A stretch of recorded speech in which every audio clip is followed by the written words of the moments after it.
To most people, Sam Cooke was a musical icon. He was the legend of soul, king of soul. Tragically, he died at the very young age of 33 years old on December 11th, 1964.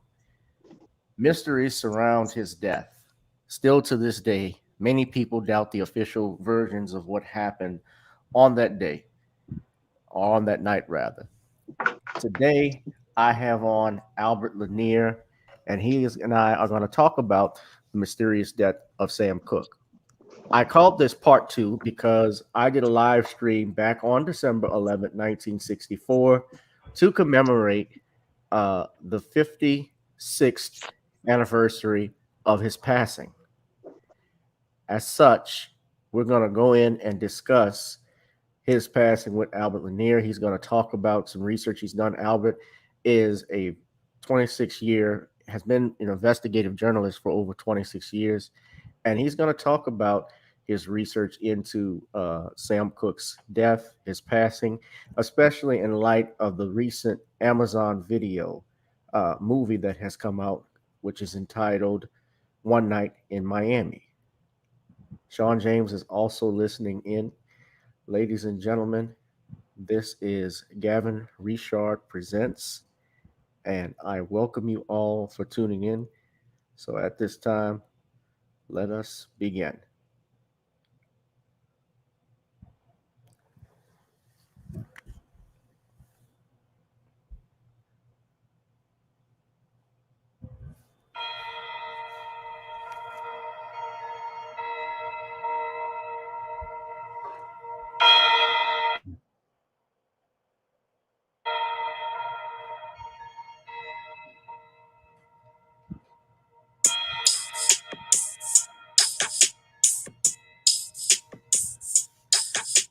You are listening to the best live stream on YouTube.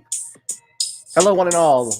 Welcome to another edition of Gavin Richard Presents here on channel GBoo2786 on Gavin Richard, on Facebook, Gavin Richard, my official page, as well as the Twitter handle Periscope on GavMRich2786. Whoever you are, wherever you are, I hope you are blessed and doing safe. We are going to get started, and we have on two special guests, Mr. Albert Lanier. Albert Lanier has been an investigative journalist. He is going to discuss the death of Sam Cooke with me tonight. You guys don't want to miss that. It's going to be a good one. Albert, how you doing, brother?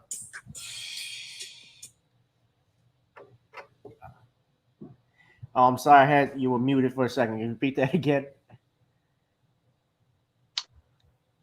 Testing 1, 2, 3. How are you, Gavin? How are you doing? Okay, you good. I'm doing fine. I'm doing good. I'm doing great. And Sean are we clear? Are we live? I guess we are. Live, and I'm coming at you with 5, Al. That's my and Sean James is here. Live 5, and as the old movie goes, 5 on the black hand side. Yeah, it's been a long time since I've seen that movie. Colonel Taylor was in that, From a Different World. Oh, not sure who that actor. Glenn Turman. I know I've heard of the movie. Glenn Turman. I didn't know he was on that show. I've heard of him in other movies. Oh, you didn't know he was on A Different World? No. Yeah, I know him from other movies. Other movies, he was in Gremlins. Of course, he dies. He's the black guy and only black man in the movie. And right. Well, I used to be a film reviewer at one point. I used to write for a website called anycoolnews.com. So, though I know a good deal about TV, I don't know everything. So, mostly my film knowledge is probably a little bit more superior to my TV knowledge. So, okay, that's no problem. So, my understanding is that you've already done a live stream about the Sam Cooke case, as I call it, to my understanding. Well, I did a live stream back in December in regards to the Sam Cooke anniversary of his murder, as well as also Otis Redding's death that took place the next day, although not the same year. Otis Redding perished in a plane crash on December 12th, 1967, and Sam was Right. December 11th, 1964. Mhm. And in part, of course, how we met and I was able to get in touch with you. You were a guest on, and shout out to Valerie Denise Jones, the producer Ah, of yeah. the Judge Joe Brown show. Shout out to her. Shout out to Judge Joe Brown, Bernard, those that are That's in what there. I was thinking. Cooley High with Glenn Turman. Sorry, to come in Cooley at the end. High, yes. Cooley High. I was going to say Cooley High. That was one. That was written by the Eric Monty. Eric Monty, who created Good Times, the characters What's for the happening? Jeffersons. He created What's happening? Let me see. What's happening? Yeah. Poor man. Yeah. That's a whole other episode talking about Yes, him most and definitely. the problems that he went through. Poor guy. Yes, he But got railroaded. But yes, so it's interesting that you had done that. So, of course, we're going to discuss Sam Cooke and what I call the rather murky circumstances of his death. For some, it's a mystery. You know, for some, it's history, and for many others, it's still a mystery. So, that's certainly the case. But before we get into that, I would want everybody to, I would like to talk about my guest. And so everybody can know a little bit about you. You said you were a film critic at one point in your career. What newspaper or magazine did you write for? Just curious. I was a film reviewer from about 2002 to 2010 for a film website called AintItCool.com or Ain't It Cool News. I've heard of that. Yeah. Okay. Yeah. Oh, yeah. I covered film festivals in Hawaii, which is where I currently am at, where I spent most of my career as a writer and as a journalist. And so by way of background before that, just to inform your audience, I was a freelance journalist, a print journalist, and a freelance writer from 1994 largely until 2017, February of 2017, which is when I retired. So with the exception of 4 months in 2004 where I quit the business, I quit freelancing for a grand total of 4 months initially, and then came back to the business. So I primarily was as I mentioned, a print journalist. I wrote for newspapers. I wrote for magazines. I also, besides being a freelance writer and journalist, I was also a ghostwriter near the end of my career. Right. So I basically did those three things: freelance writing, freelance journalism and print journalism, and then ghostwriting. And so I retired in February of 2017. Retired for 4 years. And then I was enjoying my retirement, and then a unfortunate development called a pandemic occurred last year in 2020, and that changed everything. And so the economic circumstances have forced me to go back to work. So I've just come out of retirement this past month because we're just into March now, and I've just come back to freelance writing. I should say during my retirement, I was writing a blog and still am writing a blog for a site called medium.com. And it's a blog about media issues and also current events and news. And if people want to check it out, they can go to medium.com/@thedoctor50. That's medium.com/@thedoctor50. Now, here's what's interesting. I write a anniversary blog article. Excuse me. I write an anniversary piece. And I actually had sort of started, because this is technically true crime, what we're talking about with Sam Cooke. It's true crime. And so I was never into true crime. I never had a particular interest in it. What happened was that I was technically, and I say technically, in 2016, I was on a show called The Robert Christian Show, which is based out of Seattle. And I was interviewed about a hijacker with a rather infamous name that I'm sure a lot of people are familiar with called DB Cooper. And so I offered my assessment of the DB Cooper case. And that's really how the kind of, how would I put it, sideline of the true crime element had kind of emerged for me, and why I ended up talking about Sam Cooke right now. So I dealt with that because the FBI had basically declared the case, I believe, unsolved. Essentially, wasn't actively seeking. So I offered my assessment, and that's basically how it stood. Now, I mentioned my blog because I wrote a blog piece. It was an anniversary piece. I write an anniversary piece every year. And one of my anniversary pieces was called, forgetting my own work, No Funny Stuff or I'll Do the Job.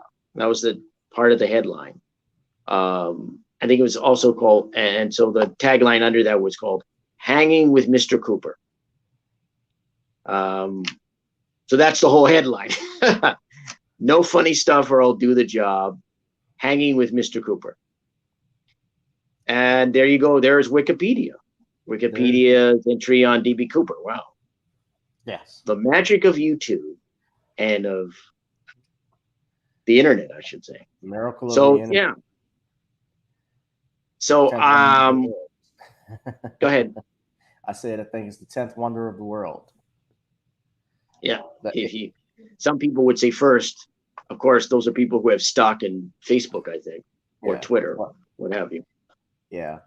Google or others. The ninth wonder of the world was taken over by Andre the Giant in China. So if you watch WWE or WWF, Rosalind, what's up? How you doing? Northern Bell says greetings. The chat says greetings. Squeaky G wants to say good evening, fam, and greetings to you, G Boot and Mr. Lanier, especially shouted you out. Thank you all for tuning in. So I certainly, yes, I remember seeing the DB Cooper story from Unsolved Mysteries. They actually talked about it. Yeah. Robert Stack. I saw that segment years ago. And it's interesting. Yeah. This is not true. Well, it's crime related, sort of. Before I got interviewed on a show called Let Me See Your Transcript on YouTube last year in December, I wasn't really well known, and I'm not. I make no bones about the fact I'm no celebrity. I'm no star. I was a local regional freelancer for 22 years. And so I was never a journalistic star or well-known or anything of that sort. Just a working stiff writer and just largely local regional freelancer. That was it. But if I was known online, because I've been interviewed on podcasts and talk shows and radio shows and all kinds of shows since 2009. I was on a show called The Newsmaker Show, the first interview I ever did on a radio station called WLEA in Hornell, New York, because I had written an article for Honolulu Weekly, which was an investigation into a wind power firm called First Wind. And the name of that article was Variable Wind Trade. Unfortunately, and there's my blog if people want to read it. And so, unfortunately, speaking of blog, the article I just mentioned, Variable Wind Trade, I did kind of a follow-up. I think it was called an Ill Wind for my blog. And so if you go on my blog, you'll be able to read that article if you wish. But that was the first time I got an interview because I was a local writer, local journalist, local reporter. So yeah, not well known. So anyway, getting back to DB Cooper, that was the first time that I dealt with true crime in any way. I was interviewed in 2016 on the Robert Christian Show. Mm-hmm. And I gave my assessment of DB Cooper. And I ended up talking to one or two people. There's this whole universe of DB Cooper experts or wannabe sleuths and people that are fascinated. I think they call themselves, I don't know if they're called this or they call themselves Cooperologists, but there's like a whole universe of people out there. And it was fascinating. And so what I will say about DB Cooper is this.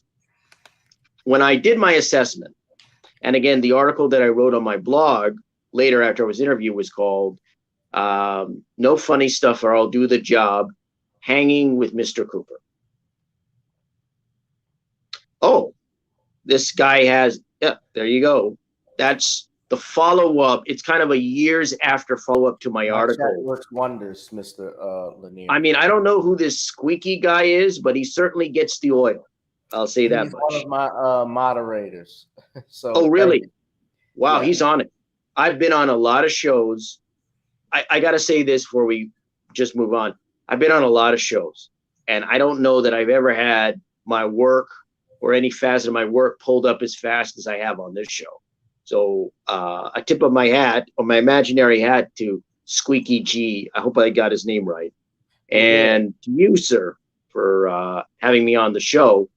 But like I said, my assessment of DB Cooper, I hope I'm not boring anyone by starting off by talking about my past discussion of DB Cooper. No, you're not. We want everybody. I want everybody to know a little bit about my guest, so the work that he's done, and then we'll get into the topic. So no, you're okay. Okay. Yeah. I guess Squeaky found that funny. Okay. Yeah, he did. So when I was on the Robert Christian show, I had basically kind of outlined I did my first analysis of a crime, you could say an unsub or criminal figure of a case. And so it was my first assessment and my first analysis. And that was in 2016. And I never expected to do any more because as I said on a couple of other shows that I was on about true crime, I'm not a police detective. I'm not a private detective. But if you want to call me a consulting detective, I'm fine with that. So like Sherlock Holmes. So if you want to call me a consulting detective like Sherlock Holmes, I'm fine with that. But in any event, I gave my assessment of DB Cooper. And in 2016, I did not name a suspect. And I want to make that very clear. So I have never named a suspect in regards to who I think DB Cooper was. I will tell you, quite frankly, of the suspects out there, I do not believe that Cooper was Robert Rackstraw. I don't believe he was Kenny Christensen. I don't believe he was McCoy. I think it was Robert McCoy, or I'm trying to remember that. I don't believe he was any of the major suspects that are put up there. And I'll make that clear right now. So I'll state that right for the record. And I don't know if my interview about DB Cooper is still out there with the Robert Christian show, but you know what? It's something I wouldn't mind talking about again. So I don't know who watches this, and I don't know if they're a talk show host or podcast host or other kind of host that do it, but I have to admit, I wouldn't mind talking about DB Cooper again.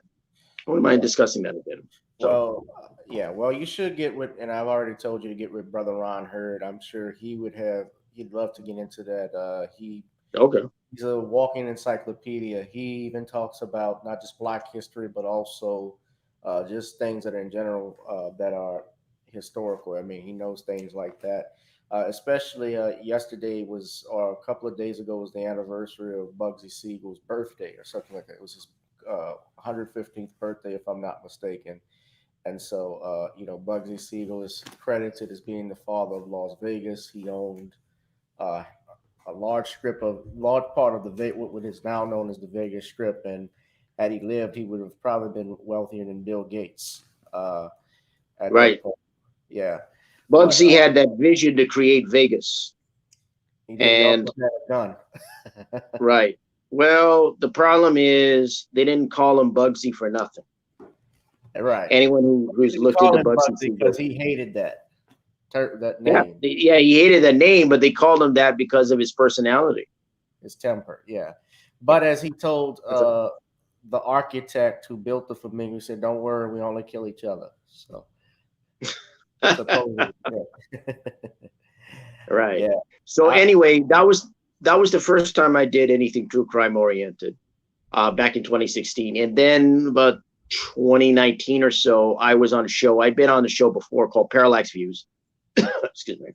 And I was on a show called Parallax Views, where I had done, a segment they called Dark Side of Hollywood, where I had analyzed the death of the star of Hogan's Heroes, Bob Crane.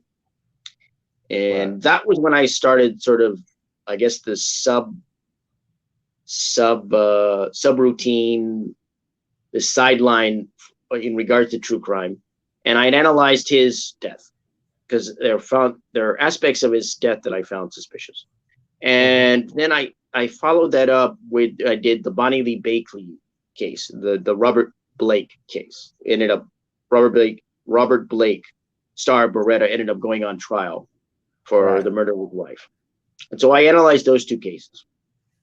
And I cite that as sort of a CV, curricula vitae, to kind of give you an idea that, I'm not new to this. It's not what I normally do or what I've normally done, but I've looked at these three kind of true crime areas. One is DB Cooper, another is the death of Bob Crane, and the other is the death of Bonnie Lee Bakley, and whether Robert Blake was behind it. And that brings us basically to Sam Cooke and my interest in it and involvement. And let me just finish up by stating why I'm here, besides talking about Sam Cooke. I'm currently on like I said, I've come back to freelance writing. Like I said, I was a freelance writer and journalist for 22 years, up until 2017. I retired 4 years, had a good time up until pandemic ruined everything, shut everything down. So, yeah. And so I'm looking to kind of move on. I want to move and I guess, hopefully things will get on in this country and around the world, that things will improve and get better. But I decided, because I wanted to move, that I needed to go back to work, unfortunately. And that's why I've come back to freelance writing. And as things have changed since the 90s, when I started in 1994 as both a freelance writer and as a journalist. What I realized was I can't just cold call publications and email my resume, or, it's been 4 years. So the only thing I can show them now, I've had tons of articles in the past.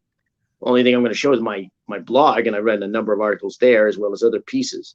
So I said, well, I can't just do that, because it's a whole different era now. There was no internet when I started in the 90s. There was no Facebook, Twitter, Instagram, YouTube. Yeah. I remember life like that at one point. If you wanted the internet, I said I remember life at that point when there was no internet. A few of us who were on here. So do I. That's how I started my career. And so I realized I can't just do that. Now, I've been on shows and podcasts and talk shows for over a decade, since 2009. I mentioned first show that I was on, which was the Newsmaker show at WLEA in New York. And I'd done other shows. And what I realized was, why don't I do what celebrities do, what actors and musicians do? I'll just go on a media tour. And that's what I've been doing since February. So, and the tour itself has been, I guess, successful, because I've been doing like a show a week at least. And so I've been busier than I expected. So, and I was doing I did about 2 shows last week. I did a radio show early on called The Ocelli Effect, where I was talking about Sam Cooke. And then on the end of the week, I did the Judge Joe Brown show, which is where I think I first got in contact with you, because I think you were on the show. Yeah. And led to this. So so the media tour has been busier than I expected. I didn't expect this to be as busy. So that's why I'm here. Primarily, I'm talking about Sam Cooke, of course, but I'm here. How do I put it in a kind of realistic way?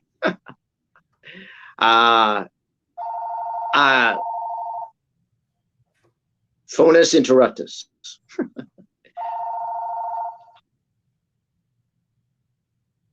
And that sound was brought to you by the phone in my room. No. Sorry about that, folks. That's all right. It's no problem. We now return to our scheduled live stream, already in progress. I used to do radio actually when I used to do radio before I became a freelancer in Right. 1994. Actually, And I this went is to I think you were up. I think you were just up on my was it Muck Rack yes, I was page? on your biography. Yeah, Yeah. you Wow, with you a guys are like. University of I feel like Hawaii. I'm on an episode of that old show. This is your life. This is your career. No, I'm sorry. Yeah. I'm feeling kind of loose today. I don't know why. I thought I was going to be a lot more serious and kind of sober-minded and deadpan. And I'm sorry that I'm so kind of witty It's all and right. mirthful. I apologize for that.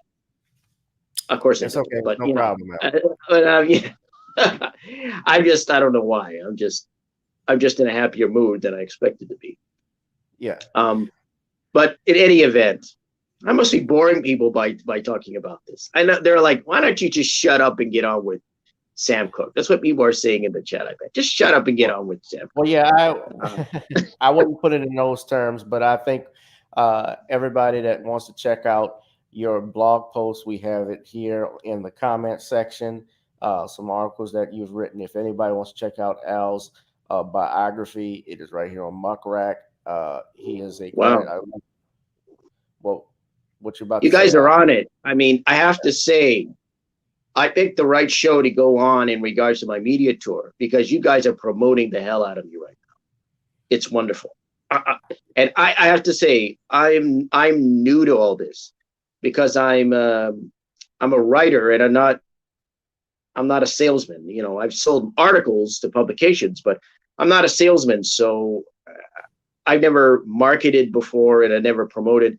And so that's the new thing. That's why I'm doing the media tour is you have to promote and market nowadays as a freelance writer. So right. That's why I'm here.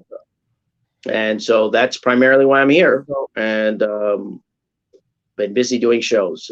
And this is one of them. So go ahead, sorry. And on that note, let us talk about obviously Sam Cooke and some history, a little bit about Sam. I want to share with everybody first and foremost. Black History Month had just passed recently, and I think it's important you've come on here because I think of what happened just recently back on February 21st, which was the anniversary of Malcolm X's assassination at the Audubon Ballroom in Harlem. Yes, there's been a lot of scuttlebutt about that. Yes, well, there's been a lot of scuttlebutt about that. Yes, there is. And Ray Goodwood, who is he was a undercover police agent, a police officer, admitted to being part of a conspiracy to set up the men because those men who were in jail, at least two of them were innocent. But basically, he admitted to participating in an assassination of Malcolm X. And tying it in, and I wanted to talk about it with Sam Cooke because it's very interesting that Sam Cooke and Malcolm X were also very good friends. Yeah, they were friends. Right, they were friends, and we also know from the documentary, 2 documentaries have come out on Sam Cooke, including "Lady You Shot Me," which is available on YouTube now. Yeah. Yes, it's on YouTube. It's also on Apple. And Sam Cooke, The 2 Killings of Sam Cooke, which is on Netflix. And Sam was actually under FBI surveillance at that time. And I think a lot of people don't realize how brutal FBI surveillance was, especially in the 1960s under J. Edgar Hoover. In fact, Sam was under FBI surveillance along with Malcolm X and Dr. King and so forth. Now, how he wrote that song, "A Change Is Gonna Come," very interesting. You guys can check this article out on CNN. But he was trying to get into a hotel back in 1963 in Shreveport, Louisiana. And he was denied access, obviously, because he was Black. And nearly 50 years ago, Adrian Perkins, who was the mayor of Shreveport, issued a formal apology on behalf of Shreveport and to Sam Cooke's daughter and presented her with the key. Now, it's about 55 years too little too late, but this is the type of person that we're talking about with Sam Cooke. When he was denied access into the hotel, they were arrested later that evening after leaving the Holiday Inn and blowing their car horn loudly and interrupting other guests. So Sam really was the type of person who did not take lightly to Jim Crow and segregation, but also he was not a yes a boss. He was very steadfast, and perhaps that had a lot to do, or I believe it did, with his assassination. Right. Uh, Computer Robot says had a question. He says, "I got a question for you. Was Sam Cooke also good friends with Martin Luther King Jr.?" Yes, he was. In fact, my understanding, even from looking at that documentary, "Lady You Shot Me," "A Change Is Gonna Come" was written with Dr. King in mind, and Right. proceeds. He was supposed to be on an album for Dr. King. That It song was a was supposed tribute to MLK, and the proceeds are supposed to go to SNCC or some civil rights organization. SCLC. I believe the Southern Christian Leadership Conference, because that was Dr. King's organization that he co-founded. So yes, he was good friends with Dr. King, and it's long rumored that he tried to squash the beef between Dr. King and Malcolm, and was going to finance the civil rights movement. And there were Well, there is different. that talk, yeah. Yeah, well, there are, and the thing is, celebrities back then at that time, the ones who were, I guess, in mainstream media like Sammy Davis Jr. or Nat King Cole and Belafonte, those were the guys who were the financiers of the struggle. Dick Gregory as well, but Dick Gregory, who I knew, he actually would go down personally too and fight with people, and that's part of the reason why he's not, I dare say, celebrated as much as other comedians or celebrities. He very well could have been a multimillionaire, uh, but and been in movies, but because he chose to fight for injustice in our people, he was not looked upon that same way, sadly. Well, Dick Gregory, who I met when he came to Hawaii a number of years ago, he was doing a speaking engagement at the University of Hawaii in Manoa, and he then went to an event at I think he did an interview, and he did a event at the Center for Hawaiian Studies. I got to interview him for a small little newspaper here. I don't know, I forget how long this was. This was years ago, and that that you met Dick Gregory, right? Oh, I knew him personally. Yes, I got to No. meet him. Well, first time I spoke with him was over the phone because I was working on my book on Hurricane Katrina, and I met him through his manager at that time, uh, George. Forgot his last name, but he, and took his time to talk with me multiple times. I formally met him a couple of years later when the inauguration of Barack Obama came about. He actually spoke that Tuesday evening. I remember this because I still have this on tape. He spoke to our Tuesday or Wednesday evening. He spoke at Xavier University. So my father and I, we drove down there, and I personally met him and got to talk to him. And he came down a couple of times too. So in 2012, when he and Paul Mooney were doing a comedy tour at the during Essence Fest. So that's how another way that I met him. But yeah, I miss him immensely. I value his opinion. So, but he gave us our marching orders. But yeah, he always would say praise. Yeah, he was an interesting guy Yeah, because it took me all day, and I'm not kidding, all day to interview him. I went through numerous events. It was all like, yeah, wait, yeah, wait, yeah, wait. Finally, I don't know, it was like midnight before I got to. I wish yeah. I were Sounds like kidding. him. No. Yeah, and I finally got to sit down and interview and talk to him. So Yeah, I it interviewed was him at 12, interesting. He was an 12:30. interesting guy. He was an Yeah, interesting guy. And 12:30 at so, night. I had to interview him for my school project. Waiting on him. So yeah. So when we talk about Sam Cooke, like I said, I think it's the third or fourth show I've done. talking about Sam Cooke. And we've got a comment about Cooke's second wife here. He wonders if Barbara was still alive. Right. I haven't really looked into that.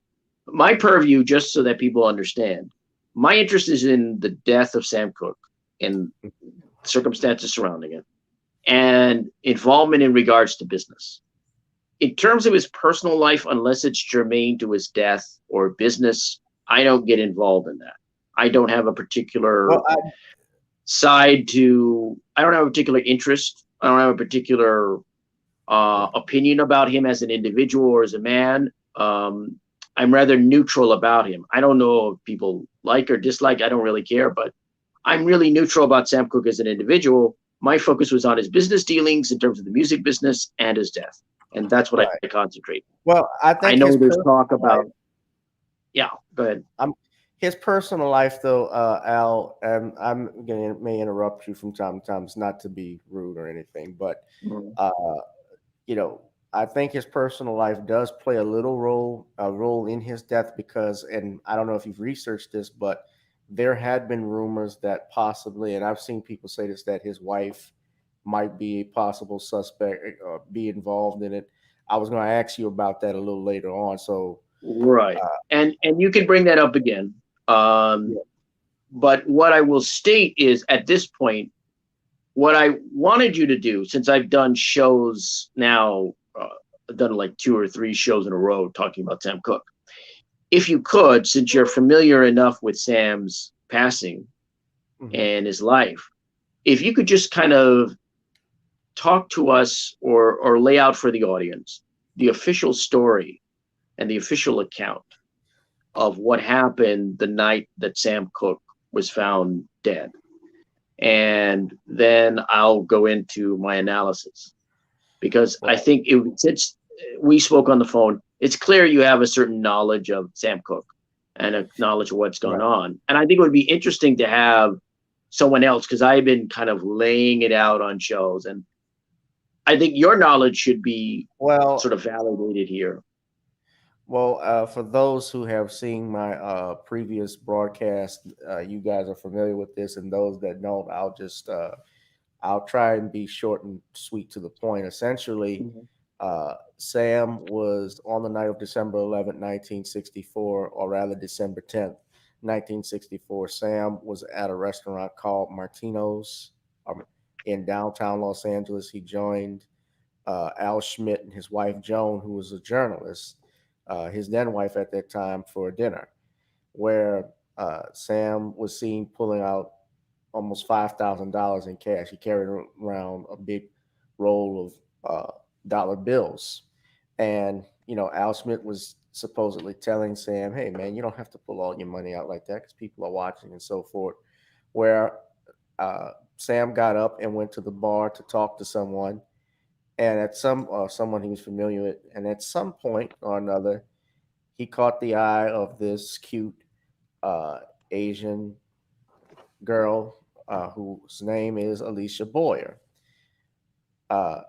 Sam stood there talking with her, where at one point Al Schmidt and his wife got up. They were getting ready to leave go back home, and he said, I'll see you guys later.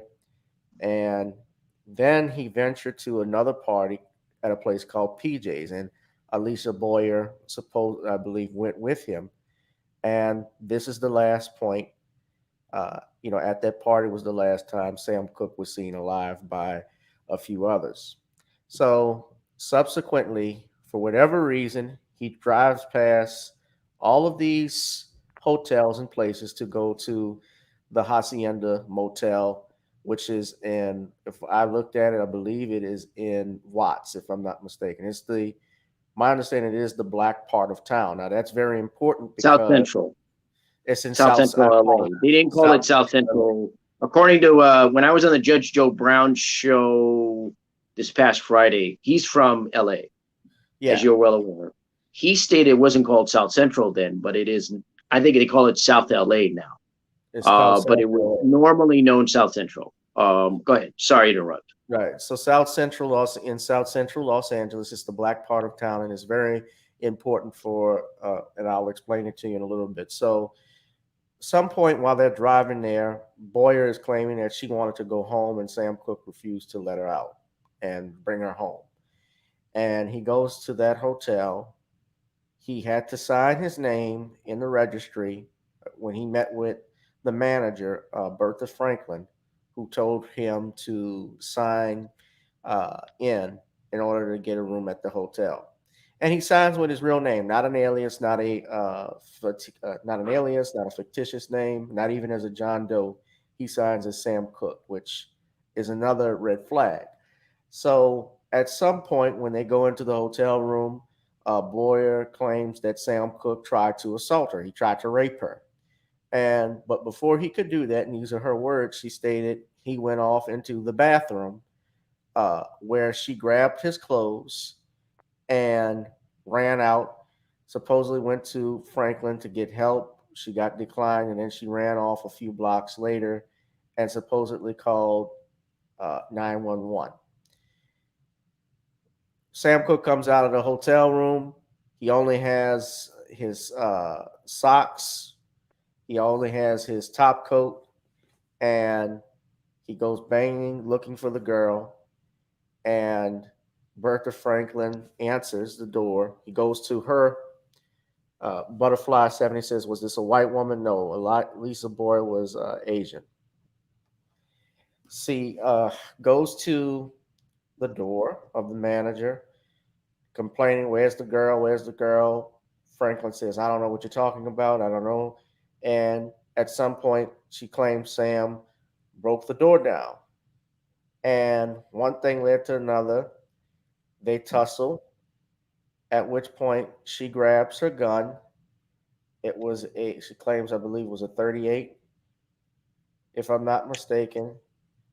She was registered to a. She had a registered 32, She had a 32 caliber. registered 32, Registered but 32 I caliber. believe That it was was a registered to. different, but it was a different caliber gun that killed Sam.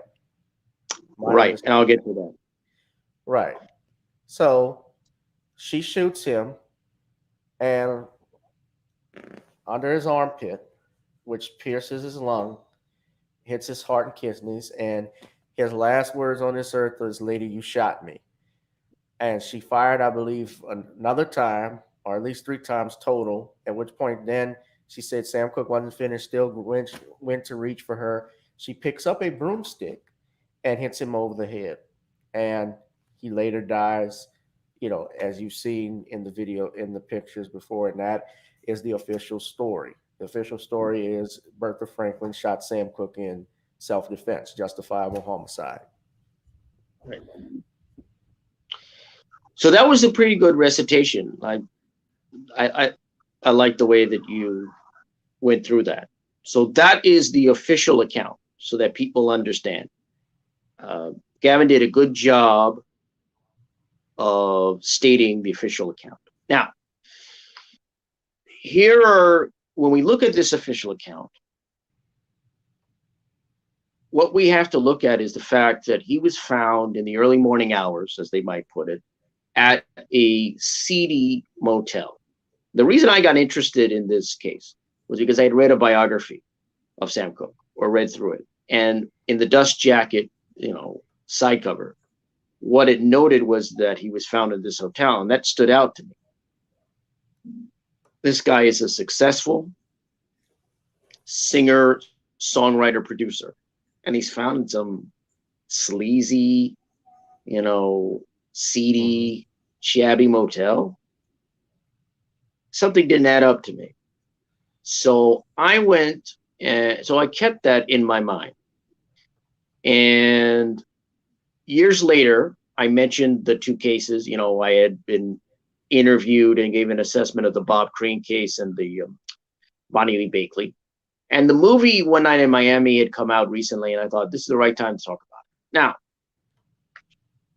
when we look at the death of Sam Cooke, let's start with these two ladies. What we see on the screen right here are, on the right, I believe it would be Bertha Franklin. On the left is Elisa Boyer. That's Now, correct. They're named at the bottom. right. Now, here's what people need to understand about these two ladies. Elisa Boyer was arrested after the coroner's inquest. Now, let me just deal with the aftermath here. After Sam Cooke was found dead, murdered technically, at the Hotel Hacienda on December 11th, 1964.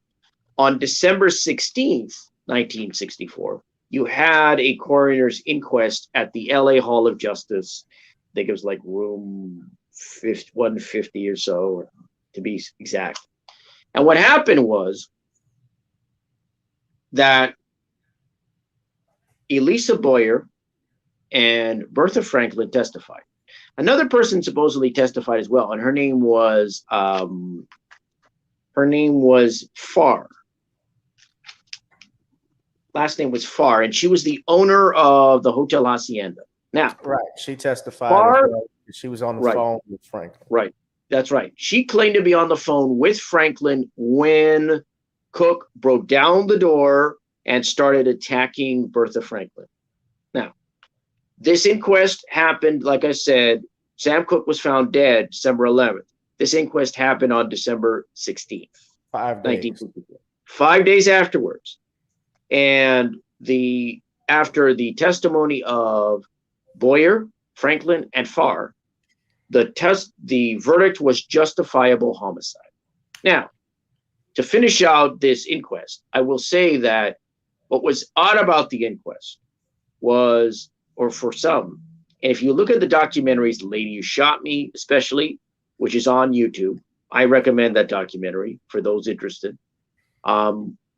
I think the two deaths of Sam Cooke is a bit controversial because the filmmakers of Lady Who Shot Me say that they basically copied them, including in everything. So I won't get into that aspect. But in regards to the inquest, Boyer testified with sunglasses on.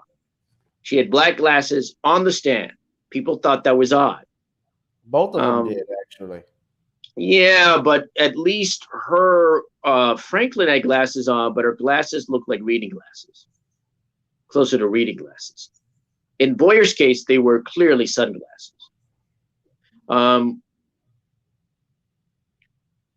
So if you look at these two, Boyer was in January of 1965, about a month after the inquest and the death of Sam Cooke. She was arrested by LAPD. I believe it was LAPD.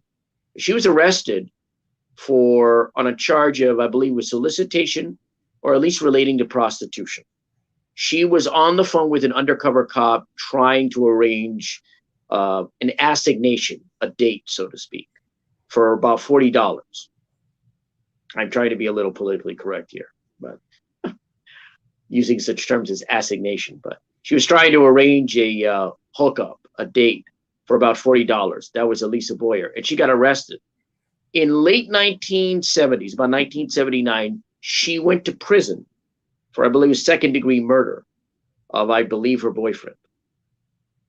So that's what you should keep in mind about Elisa Boyer. She was known to be involved in and around prostitution. She was known as somebody who would basically set up quote unquote dates with Johns and then rob them. So when it comes to this death of Sam Cooke, that's really important to note because supposedly that was her involvement or reputation in regards to prostitution. Right. It's very important because, as you noted before, she went and grabbed the clothes of Sam Cooke. Sam Cooke had, according to Joe Schmidt, and I think others who knew him, he carried around a wad of cash, said to be around $5,000 a time. So that's something to keep in mind. Now, Elisa Boyer was involved in prostitution. So was Bertha Franklin. She was an ex-madam, meaning somebody who ran a bordello or a whorehouse, as the popular expression goes. And she was the hotel manager there at the Hotel Hacienda. The Hotel Hacienda reportedly was a kind of hub for pimps, prostitutes, and I guess Johns. So that activity was apparently going on. After all, why would you hire an ex-madam, someone who clearly had a record, to be the manager of a even sleazy motel? Even for a sleazy motel, it's kind of telling. So you got to keep that in mind. Now, Franklin ended up suing the estate of Sam Cooke. Right. And I believe Barbara countersued, but she ended up suing the estate. Now, that's noted. So let's look at this now. These are the two women involved in this case, in the death of Sam Cooke. These are two women that are both involved in prostitution. We have one Boyer who reportedly or ostensibly had robbed guys, meaning Johns. She robbed Johns of their money. And what did she do here in regards to Sam Cooke? Took his clothes that probably contained a billfold or wad of money. Now, it should be noted that Sam had about $108 in a clip in his jacket. Now, when he went to the office, he was wearing a jacket, only a jacket and one shoe. Right. So you keep that in mind, folks. We start out with Elisa Boyer and Bertha Franklin. Why? Because they are the main figures in the death of Sam Cooke. The main figures we know in the death of Sam Cooke. Okay. Then we look at the circumstances. Right. So we look at the circumstances. Now, before I get to that, let me just note what both women said during the coroner's inquest. Elisa Boyer noted, quote, and there's film of this, so you can go look it up in documentaries and other videos, that Cooke had, quote, pinned me down on the bed and pulled me up and pulled my sweater off and ripped my dress off. And she had stated before that she thought she was going to be raped by Cooke.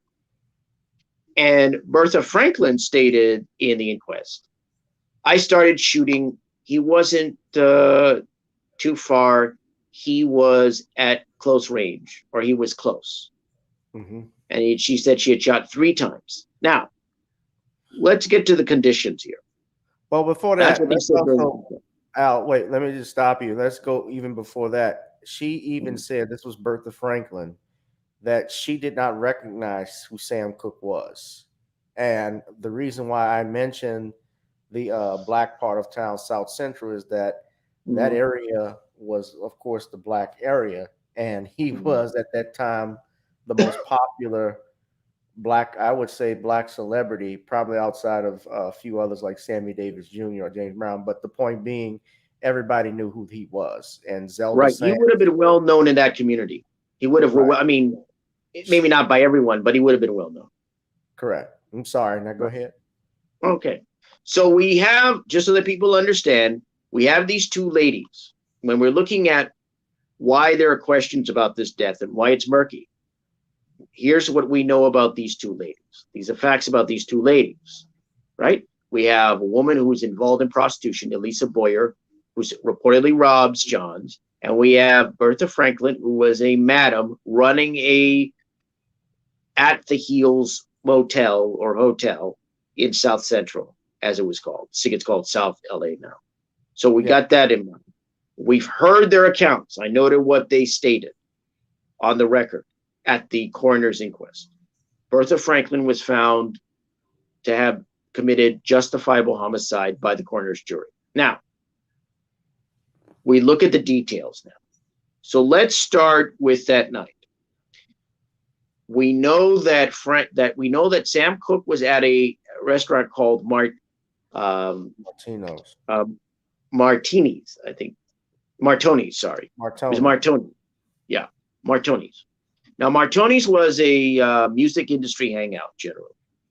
People hung out in terms of the music industry there. I think that's why Sam Cooke went. Now, I mentioned Elisa Boyer and Bertha Franklin because it was at Martoni's that Sam Cooke, who was at the restaurant eating with Al Schmidt, his producer, and Al Schmidt's wife, Joan, I believe, they were there.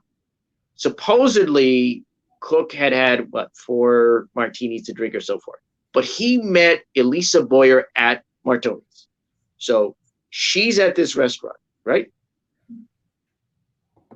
I've just told you what her background is. She's involved as somebody who normally robs. The reputation of her, or her background ostensibly is robbing Johns, right? Setting guys up for prostitution and then robbing them. Okay, that's her background.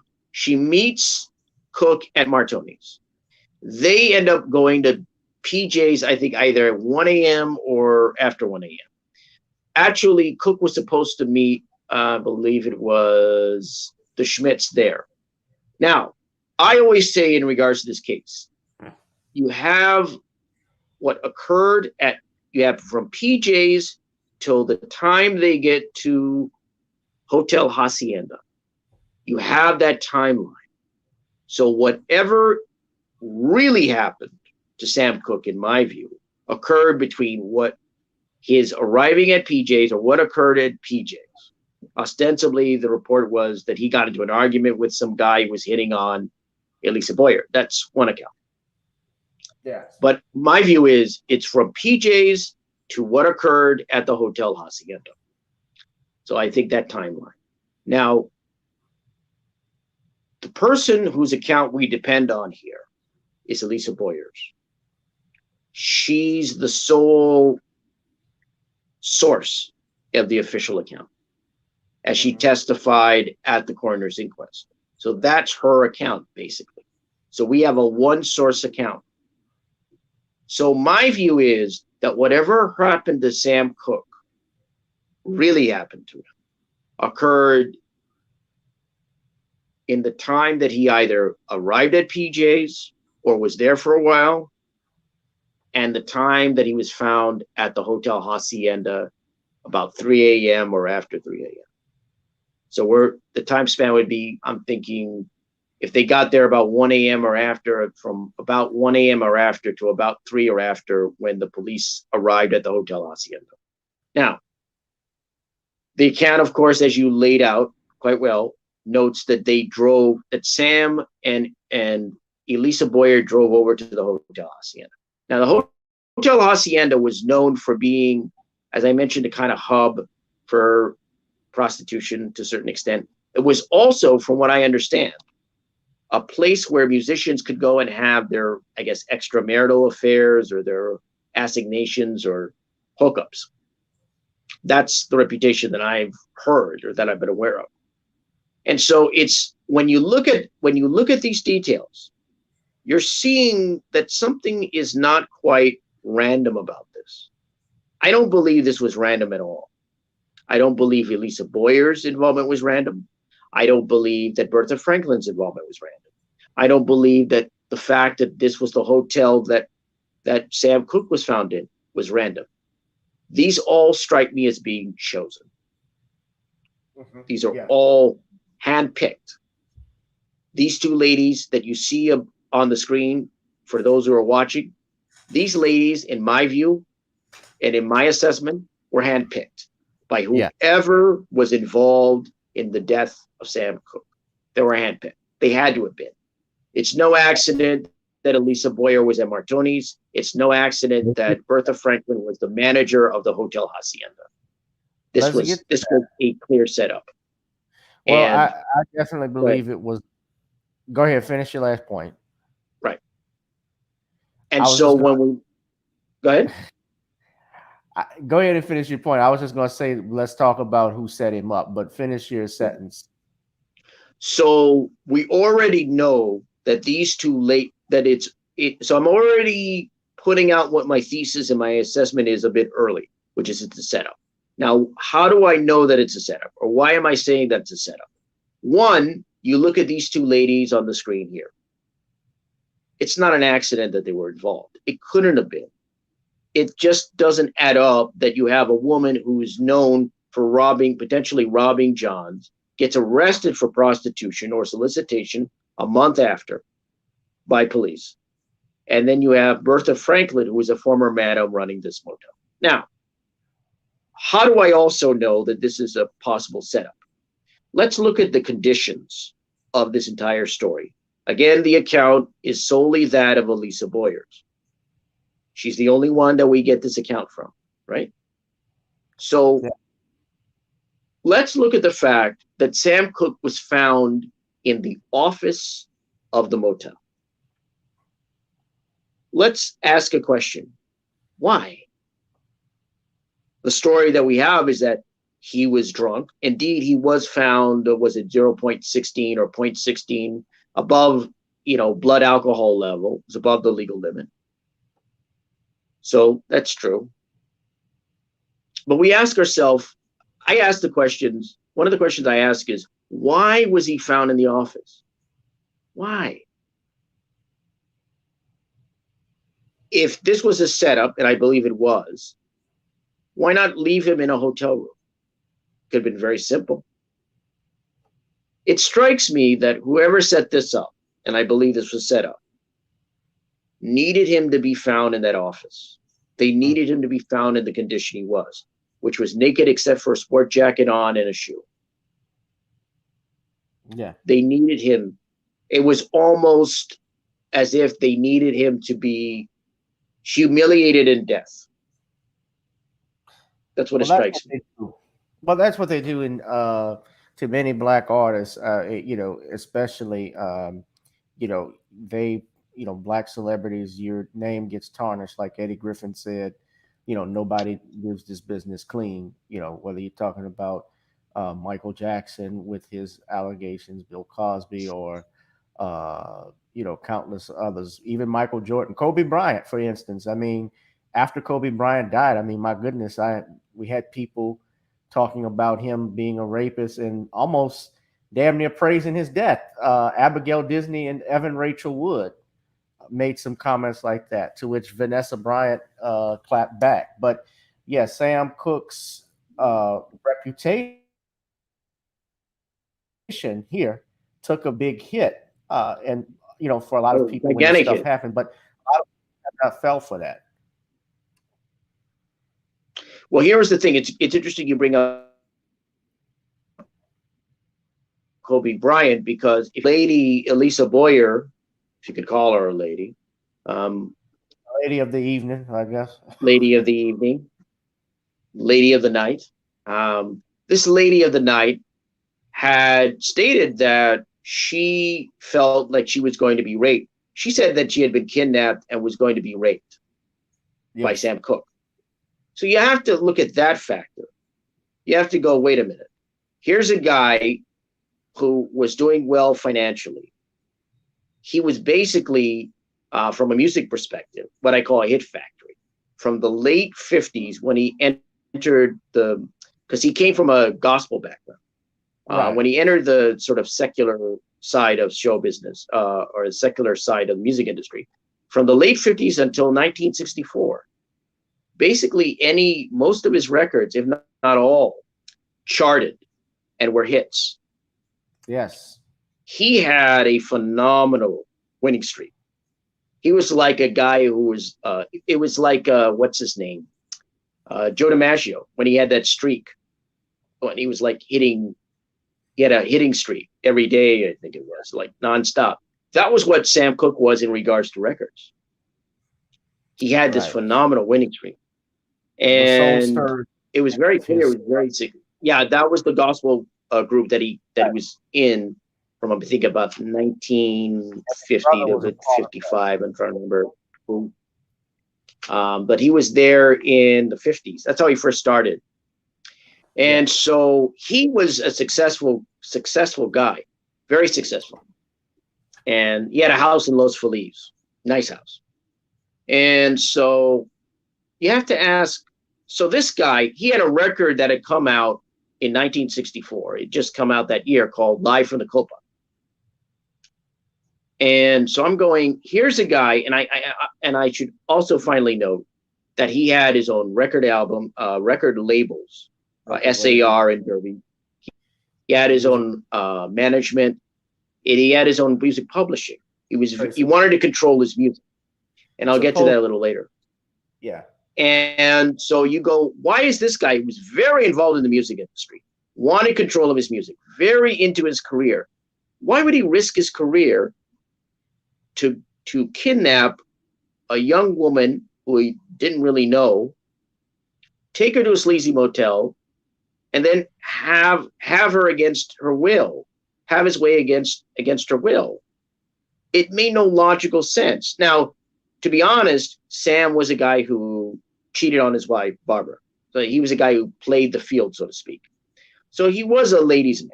Let's be honest about it. And a lot of ladies were attracted to him. When he was with the Soul Stirrers, it was the young ladies and the women that would move up in the audience. And when he came on, they would be like get all the way up there to the front of the stage to see him sing and to hear him sing. So he was a hit with the ladies. There's no doubt about that. Had a crazy crush on him. All the girls back. Yeah, she said whenever just look at a picture of the guy. Nice looking, get a clean cut, nice look. I looked at this guy and I went, this guy's gonna go and grab a woman, take her to some Fleabag motel and rape her? Really? It made no sense considering his career. And I cite his career because this guy was very into his career. His career was very important to him. His music was very important to him. Controlling his music was very important to him. Why would he jeopardize his career? And you also have to understand this was 1964. This wasn't like the late 60s where, I don't want to say anything goes, but it was, sort of free and easy in many respects, socially. Yeah. This wasn't the late 60s. This wasn't 68, 69. This was 64. You might as well be saying the late 50s. Very different. If a hint of this had come out, let's just say that Sam thought about doing this and tried doing it. If a hint of this came out, his career would be ruined. He had a certain image, a clean-cut image. He had a certain polished appeal. There's no way his career would have lasted. I mean, and I know the music industry and musicians, being a man of the world, I know musicians love to have their fun. I can't blame them, but even by those standards, it made no sense. Right. So I can't buy it. A lot of celebrities, like we're saying, I mean, I look at Sam Cooke no different than I look at Frank Sinatra or Dean Martin and the Rat Pack, those guys, Nat King Cole. I mean, all of them, even then Bob Hope, they all had mistresses and girlfriends they played around with. Sam has, politicians. JFK was bringing in women behind Jackie's back. The Secret Service was rushing. Oh, yeah. He was a serial philanderer. JFK, serial philanderer. And so Sam, I'm looking at this guy, and again, I say this to use the term man of the world. Yeah. Right. I'm going, wait a minute. This guy's he's been involved with a number of women, had kids with them. He's going to go and grab a woman he doesn't know, take her to some crappy motel and have his way with her? No, that doesn't add up. And if people think it adds up, do your research on Sam Cooke and come to Europe and see that is just not logical. It just isn't. If you're a guy like that who's got money, you're talking an African-American guy who's driving a 1964 Ferrari. How many African-American guys are driving cars like that in 1964? Not too many. So he's a guy who's clearly successful, nice home, nice car, great career. He's going to ruin that by grabbing some woman he met at a party, barely know, just met, doesn't know. No. And try to rape her? No. That's not going to happen. It doesn't make any sense. So that doesn't add up. So you have to buy that. See, it's like a daisy chain. It's like it's like a link. It's almost like what are those things? Paper clips. It's like a chain of paper clips. This whole Sam Cooke case. It's a chain of paper clips. It seems strong, but it, you know, if you have enough strength, you can easily pull it apart. You know, and that's what it sounds like. It's like all these tiny little details that are that just aren't right being added. It's clearly a concocted story. It's clearly, so you have to believe, in order to believe this account, you have to believe that Sam Cooke had malice aforethought and intended to rape Elisa Boyer.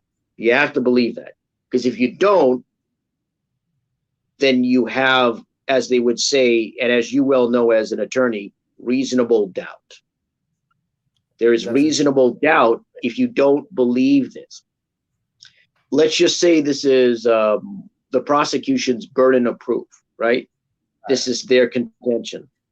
If you look at this thesis, if you look at this aspect, this argument has to hold. This premise has to hold. In order for the argument, let's look at symbolic logic. If you look at symbolic logic, the premises have to be the premise, you know, you have to have a valid premises in order for there at least to work as a syllogism.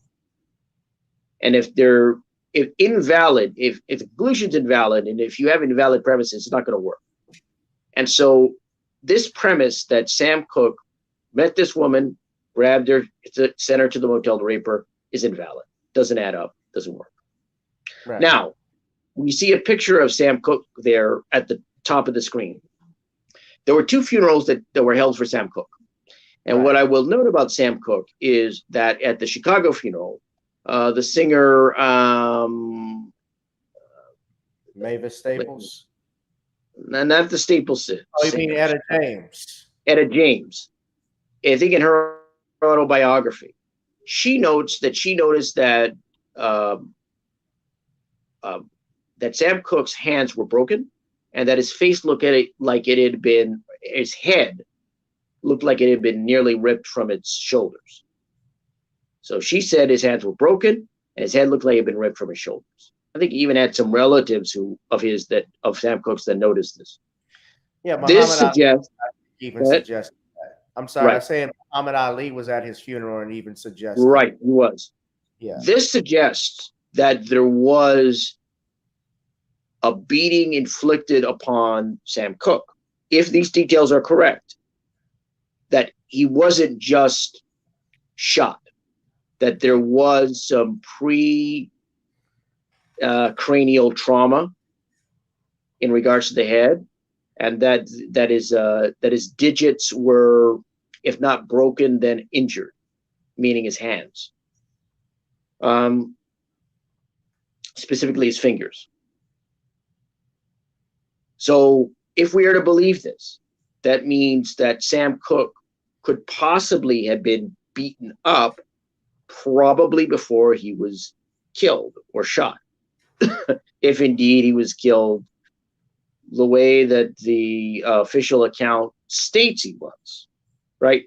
The method of death was a gunshot wound below the armpit, through both lungs, hitting the heart. And it was one shot that supposedly was the kill shot. Now, I state this, so let's go back. We're at the hotel. If we don't buy the premise that Sam Cooke could have had his way with Elisa Boyer, then we have to start questioning everything, right? We don't buy that, we have to start questioning. And if we believe Etta James' account that she was that she saw broken hands and a head nearly torn off its shoulder, that he was clearly, his head had been beaten in, and that his hands had been beaten, then we also have to doubt the official account. So we start from that and we go forward from that. So if we doubt that he could have done that, then we also have to look at the method of death. So we look at the method of death. He was shot once, like I mentioned, through the armpit, below the armpit, through the lungs, hitting the heart. Okay. Left lung, bullet goes through, hits the right lung, exits out. According to Bertha Franklin, she stated in the inquest that she shot him 3 times. 3 times in that office. Now, as you had mentioned before in the account, she's fighting with him. She gets up, she grabs the gun and shoots him 3 times. My question is, where are the 2 other bullets? Not only that, if you, according to her own words, as I read previously, she mentioned that she was at close range or close, right? That's what she stated. How are you going to miss a guy who's probably on the floor? I would theorize, because if she got up to get the gun, she was probably on the floor. If he's on the floor, which I assume he was, if we are to believe her story, she's going to aim this gun at him and miss twice and hit him once in a shot that is precise. Below the armpit, through the lungs, hitting the heart. That's not a wild shot. That's a precise shot. That shot alone says to me that Bertha Franklin could not have killed Sam Cooke. Mm-hmm. Right. The shot alone states it to me. So right, we already know that the story, we already doubt the story, the premise that Elisa Boyer was raped or could have been raped, not was raped, but could have been raped and was kidnapped by Sam Cooke. We doubt that. And we look at the shot. We also have to doubt the shot. Not the shot itself, but we have to doubt that at least that Bertha Franklin could have shot it. You have 1 precise shot and 2 imprecise shots. Where are the other bullets? Where did they go? The bullet supposedly that went through Sam Cooke supposedly was in evidence, but then wound up missing. Again, where are the 2 bullets? Why was only 1 bullet precisely shot through Sam Cooke? And another point is this. Precisely. Very good point. Or very simple, logical point. Wouldn't be that hard to find the bullets in a room. Again, I don't know the specifications of the room because I don't know the square footage, but I'm going, this guy's broken down a door, grabbed this woman, they tussle, according to Franklin, she's biting, scratching, doing what she can. Of course, she has no scratches on her, no marks on her when she's found. Right. You see that picture right there? Al, I want to interrupt you. No blood. And I'm pointing this picture out because I did this before on the first live stream. Notice her, even her body language, because this is also key. I read this as an attorney. She had what's obviously a traumatizing event. And this picture was taken the day of the shooting. She's smiling. She's smirking. You see it?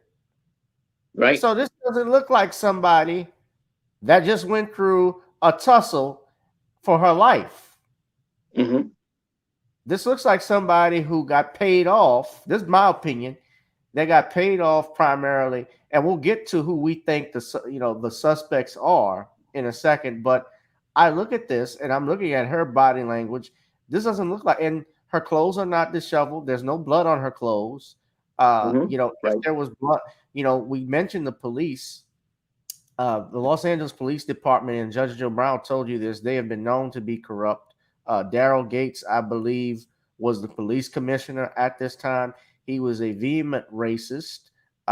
Even when Sam Cooke died, Al Schmidt's wife even described how the police reacted to things that they said in regards to Sam Cooke and how he was just another dead end. They didn't care about anything like that. But here we have somebody who looks very proud of herself. That's right, computer robot. She looks like a job well done. She looks like a fox that has just eaten all the chickens in the chicken coop. Yes. That's what she looks like. She looks like a wolf that's just slaughtered a bunch of animals. She just has a self-satisfied look on her face. Like, she has that look of somebody who's just won a prize fight. Yes. Look at that smile. Like, I just kicked somebody's ass. Yes. And that's smugness. That's satisfaction. That's not terror. That's not someone frightened. Very important. So And you mentioned when we she sued the estate of Sam Cooke, but I right. just want everybody to know what happened in regards to that. If we could just briefly talk on that point. Yeah, from what I recall, I don't think she got very far suing the estate. I think she sued for like $200,000 because after this occurred, she I think lost her job maybe at the motel. I think eventually, and she was reportedly there were death threats against her. Mm-hmm. So it strikes me that um, it didn't seem worth it for her to be involved in this affair. That's my assessment anyway. But getting back to the death, so I go back to that detail. She said she shot him 3 times. You're in, and she said he was close. So unless your aim is veering all over unless she's veering all over the place like this, or she's the worst shot ever, there's no way that she would be able to miss. And here's another point that I make. Not just the 2 shots. I don't know where those 2 bullets are. But my point is this. If she shot Sam Cooke, why was the kill shot below the armpit, through the lungs, hitting the heart? Wouldn't she have been able, and it depends on if we are to believe this story. And in my view, it's hard to believe this story on its face. I'm just going to state that bluntly. It's hard to believe it on its face. Wouldn't it have made more sense, depending on what angle she was looking at Sam Cooke at? She's getting up, she grabs the gun and aims it at him. Why wasn't he shot in the head? Why wasn't he shot directly in the heart? Or maybe in the middle of the chest? Or anywhere else? If you see any of the crime photos, I think there's one that's in documentaries, you'll notice that Sam Cooke's head had no gunshots. You'll notice that there was the front of his body, there were no gunshots, right? Mm-hmm. It took 1 shot to kill him, a precise shot. That's very suspicious. So this woman shot him 3 times, missed twice, then shoots a precise shot that kills him. Right. Is she and it's important to some note ex-marksman who went to the Marine Corps or something like that, and we don't know? Is she some like member of a gun club that we're not aware of? I doubt it. What it says to me is she didn't shoot him. This was done by a professional. Right.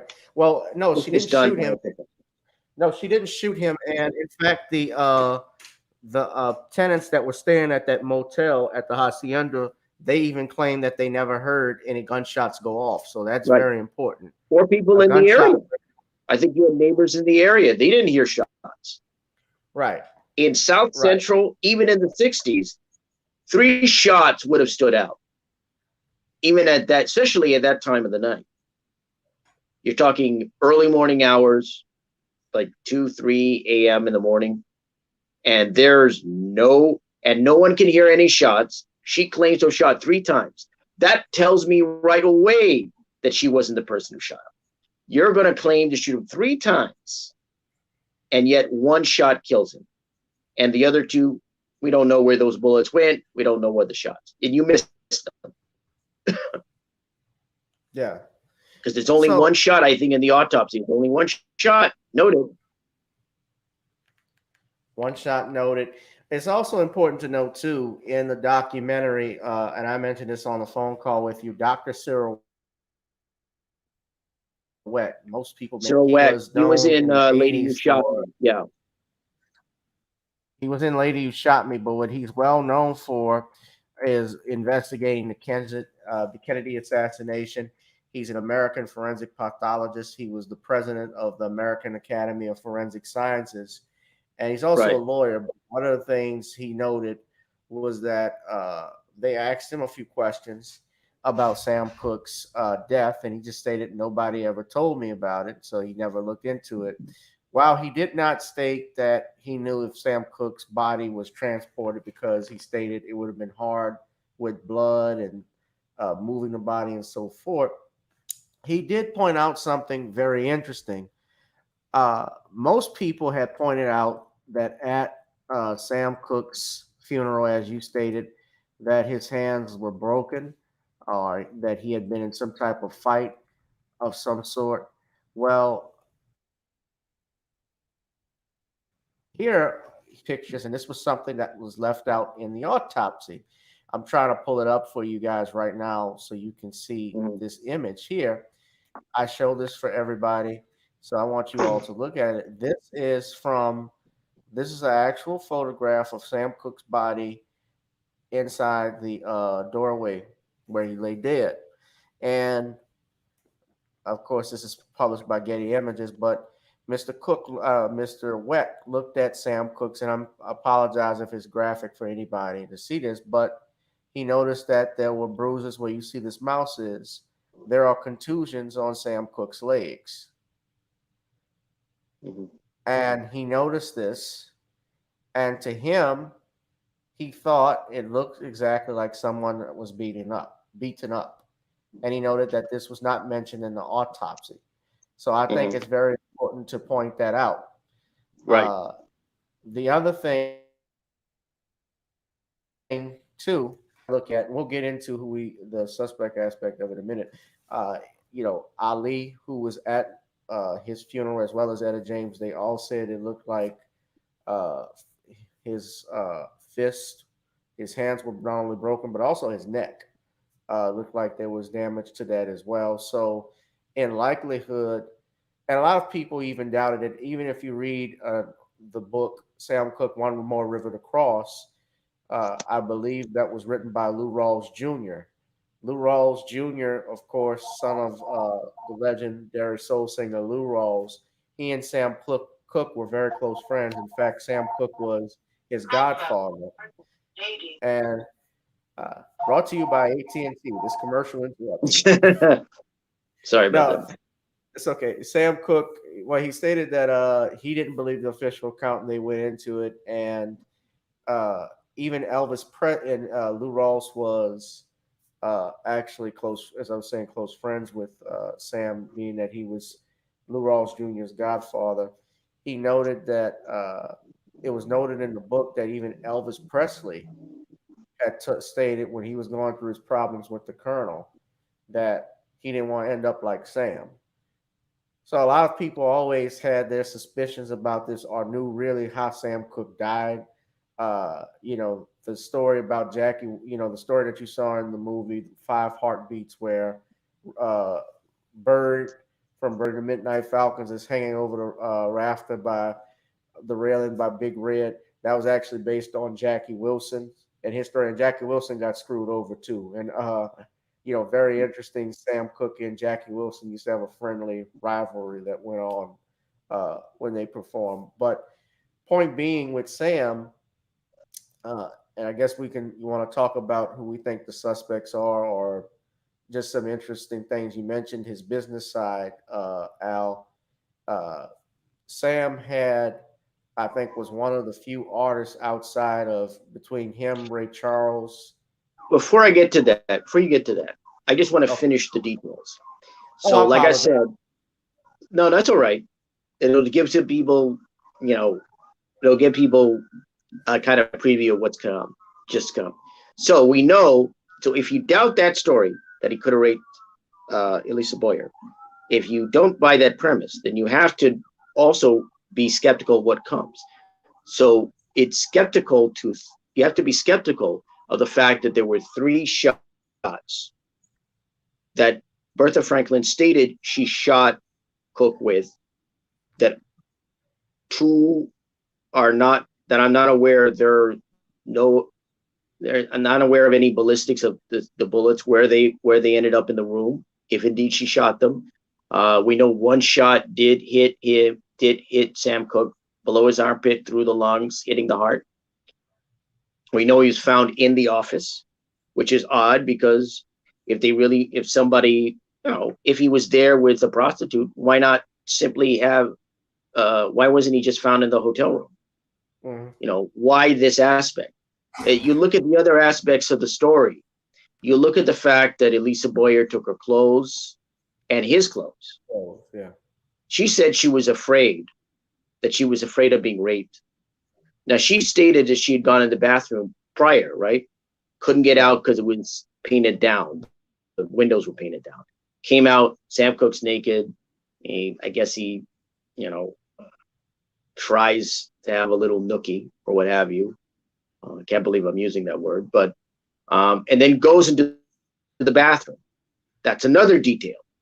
If his intent was to rape her, if Sam Cooke's intent was to rape her, he's going to be removing all his clothes and then going to the bathroom with a woman who claimed that she was dragged out of the car or forced into the hotel room, who had her clothes ripped off, her sweater, her dress. She supposedly was in a slip at that point. So he's done all this, and at some point he's going to go to the bathroom. That doesn't add up. It's not logical. It just doesn't make sense. So, and here's another detail that doesn't add up. When Elisa Boyer leaves the room, she takes not just her clothes, but his clothes. Now, if she's afraid of this guy, doesn't want to get raped, and doesn't want him following her, why is she taking his clothes?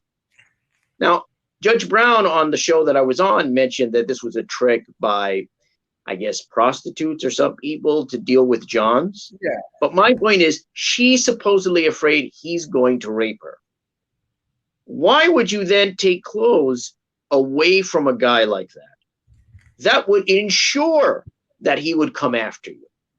If she had left his clothes there, let's just say she wanted that she was supposedly going to rob him. Let's assume that. Why not simply go through his clothes, take the money out, and take her clothes and leave? Mm-hmm. Why grab all the clothes, including his, and run out of there? It's almost, again, you look at that pattern of paper clips stuck together. It's a concocted story. It doesn't add up. If she was terrified of this man, if she's afraid of being raped, the last thing you're going to do is try to piss him off and get him upset. You're going to just try to get the hell out of there. She didn't just do that. She grabbed his clothes. That meant he was guaranteed. There's no way that he wouldn't have at least made some move. He would have tried to do something. Maybe he wouldn't have. I mean, you know, if you're trying not to have somebody come after you, you don't take something that belongs to them. It doesn't add up. If she took the money, fine. Now, she was found by the police, Elisa Boyer, with only a $20 bill. So if she robbed him, if she took the billfold he had, which was supposedly of over $1,000, maybe $5,000, she didn't have it. So my point is this. You look at these other details. They don't add up.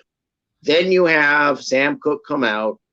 He's in a jacket, and he's in a shoe. Goes to the door, pounds on it, demands to find out where Boyer is. Franklin says she doesn't know. Then he tears the door down. This is a guy who's over the legal limit, drunk, and he's going to what? Bust the door down? You know, if somebody's on cocaine or some kind of drug, you could believe that. Cocaine's the drug that's high energy. But if you're drunk, if you're alcohol, yeah, you're capable of doing certain things while you're under the influence. But breaking a door down? And so if we look at Sam Cooke's life, I'm not aware of any similar incidents where he was A, violent toward women, or B, destructive in any way. Right. And every person that knows Al him Schmidt in the documentary, Al Schmidt in the documentary Lady Who Shot Me stated that Sam was not a violent man that he saw. Right. So none of these details add up. The shooting doesn't add up. 3 bullets at close range, and you only find one that passed through Sam Cooke. One hit him, the other 2 missed. Where are they? We don't know. Where's that bullet that went through Sam? We don't know. Supposedly missing. So the one shot that kills him. We also have the fact that Elisa Boyer took her clothes and his clothes and ran out. If she was terrified, why would she take his clothes? If she was afraid of him, why would she take his clothes, thus ensuring he'd come after her? Then he's drunk. Sam Cooke is supposedly drunk, tears the door down to attack Bertha Franklin when there is no record and no knowledge and no indication of any violence or tendencies, drunk or otherwise, of Sam Cooke doing this to women or anyone else. You add up all these details, and the conclusion you have to come to is that this is a concocted fable, that this is a myth, it's a fairy tale, that it could not have happened this way. Even if you want to believe some of this, that's why I say you start from the premise of Sam Cooke tried to rape Elisa Boyer. If you doubt that, then you look at the other, then you will look at the other details and you go, yeah, I don't buy that. That's why his family members, meaning Sam Cooke's, and his friends and others said, we don't buy this. Doesn't add up. And it's important to note, something too. Neither Lisa Boyer, you mentioned the coroner's inquest, neither Lisa Boyer or Bertha Franklin had lawyers, which is very important to note, especially when we're talking about murder and having a coroner's inquest. You would have thought that when you're accused of murdering someone so high profile, you would even try to get a public defender at that point. Right. But, no public defender, no lawyer. Right. Even Lee Harvey Oswald had requested an attorney when he got arrested. So and he called himself a patsy. He said he was a patsy. He was. Yeah.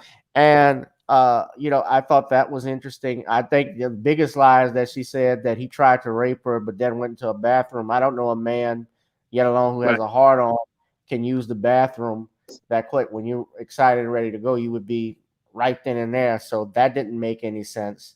And also, I just point out, you had and some others had looked and requested some evidence in the Sam Cooke case, and I believe the police department said that they can't find it anymore or it's gone.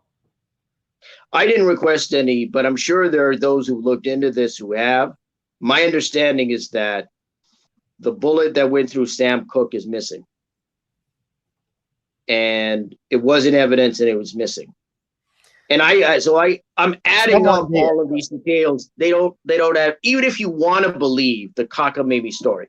You mentioned Lee Harvey Oswald. It's easier to believe the JFK assassination official theory, the Warren report, than it would this story. I'm not saying that they're the same and that you should compare the two, but I'm saying at least with the Warren Commission report, regardless of what you think of Kennedy, there was at least some congruence there. We know that Oswald did work at the depository building, the Texas School Book Depository. We know he was an employee there. We know he was there that day. We know certain details, right? Right. In this case, we don't know. What we have is Elisa Boyer's account. Correct. We don't know whether Sam was shot there. And I would add, in regards to the Bertha Franklin aspect, was I don't know if there was a either paraffin test or nitrate test or test done to show if there was any gunshot residue on Bertha Franklin. I'm not aware. They did that with Oswald. That's very important. On Oswald. Right. Because that's very important. It's very important. Because if she's shot 3 times, there should be in that room, which I assume was not a large office, there should be gunshot residue on her. Now, it's not guaranteed, but there should be at least some trace of it. Some, I don't know what the official note would be, but or gauge would be, but there should be something on there. So when you look at all the details that I noted before, you start from the premise. If you doubt the premise that Sam Cooke tried to rape Elisa Boyer, then you have to start doubting all these others when you start examining them, because they fall apart. They easily fall apart. I mean, there's no way that you can believe this story. That's why I'm saying it's flimsy on its face. It's sort of blank slate tabula rasa. doesn't work. I mean, it doesn't. I mean, I don't know any other way to say it. It's just ridiculous.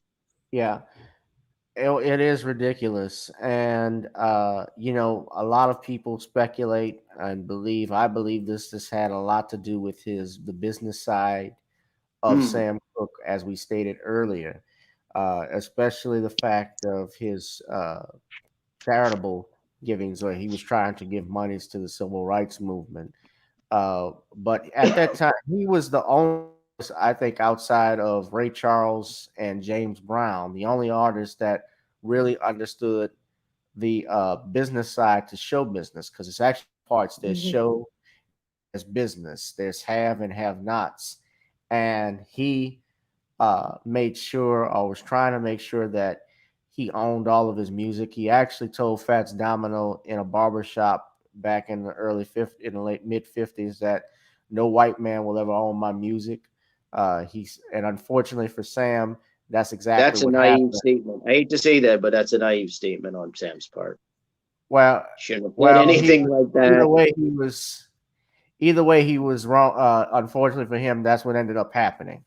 Right, Uh, you know, I think what he was trying to do was, you know, which is, you know, own his own masters and his own music publishing, right. because Mhm. it's extremely lucrative. Music publishing, a lot of people, uh, you know, don't realize how much money can be made. I mean, Michael Jackson, my goodness, was a billionaire in assets from owning that Beatles Sony ATV catalog, and you know, controlling licensing to those songs.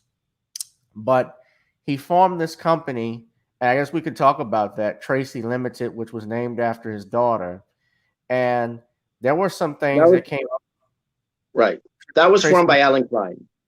That's formed by Alan Klein. So right? you Tracy, mentioned. Go ahead. Sorry. right. Well, what I was saying is that he was likely under the impression, because he was an officer, like so many people think, uh, that he was an officer of that company, that he owned it. But Hmm. Alan Klein, and we're going to I guess, talk about Mr. Klein. Hmm. He ended up being Abco ends up owning all of Sam Cooke's music. Uh, his Precisely. record company SAR, where he had the soul stations in Los Angeles, those quickly folded after his death. Tracy Limited eventually became part of Abco, but he was under the impression that he had owned this. And the news was that around the time he got sick, because Sam, according to Zelda, I believe she stated Sam had the flu and was looking through papers. It may have been Zelda Sam's or someone else, but apparently I think it was in the documentary, The Two Killings of Sam Cooke. He took issue with what he saw and was prepared Mhm. to fire Alan Klein. Now, for those that don't know who Alan Klein is, I'll put a picture up of him right now. Alan Klein, as I stated this before, was an accountant, and he actually at not only Sam Cooke, but managed the Rolling Stones and the Beatles all at Right. once. And uh, you're going to talk about that a little bit, but Alan Klein, a lot of people have speculated that he had something to do with this. In fact, the Lady Who Shot Me documentary points to that. But I want to let Albert tell a little bit about it. But here's a picture of Alan Klein for everybody to look at here. We've seen him before, but that's Klein. There he is. Yeah, Alan Klein. And the other photographs, that's him with Yoko Ono and John Lennon. This one, which is on Wikipedia, he's actually with the Beatles, the all the Mhm. group Beatles. And very interesting, And they George Harrison rued the has, day they rued the day they got involved with Alan Klein. They yes, and rued you're the going to day. talk, yes, and we're going to talk about that, because Alan Klein actually had George Harrison had a album out, Abco. I guess you could Right. talk about too. It He was had a song called but Beware yeah, of Abco, like a bootleg, Beware of Abco. And he was right. Beware of Abco. So you mentioned Alan Klein. Alan Klein was an accountant. He met Sam Cooke I don't know if it was a year before he died, but it was sometime before he died, in about the early 60s. He met Sam Cooke, and Sam Cooke was became a client of Alan Klein. And though Sam had set up, as you mentioned, recording is let me see, his two labels, SAR and Derby, management company, and more importantly, publishing, as you mentioned, the profits when it comes to music. Let me just give a little brief explanation of this. There are different rights associated with recordings and artists and companies. There is what is known as mechanical rights, which is the rights that a music company, record company, some music industry combine or label would pay to songwriters and those who own the song rights, meaning the publishing. So that's mechanical rights. Then you have what are known as neighboring rights. And those are paid to the owners of what are known as the masters or master recordings. Those are the tapes or recordings that form the basis for any recording. It used to be LPs, 45s, and now CDs. So the master recordings. So you have neighboring rights that are paid monies, residuals, royalties paid to those who own the masters. Those are neighboring rights. And you have those rights that are paid to the songwriters, paid by the record companies. And the neighboring rights are normally corporations and other entities that pay for the use of music, whether it's in an elevator or a class or something, right? So you have neighboring rights and you have mechanical rights and you have neighboring rights, right?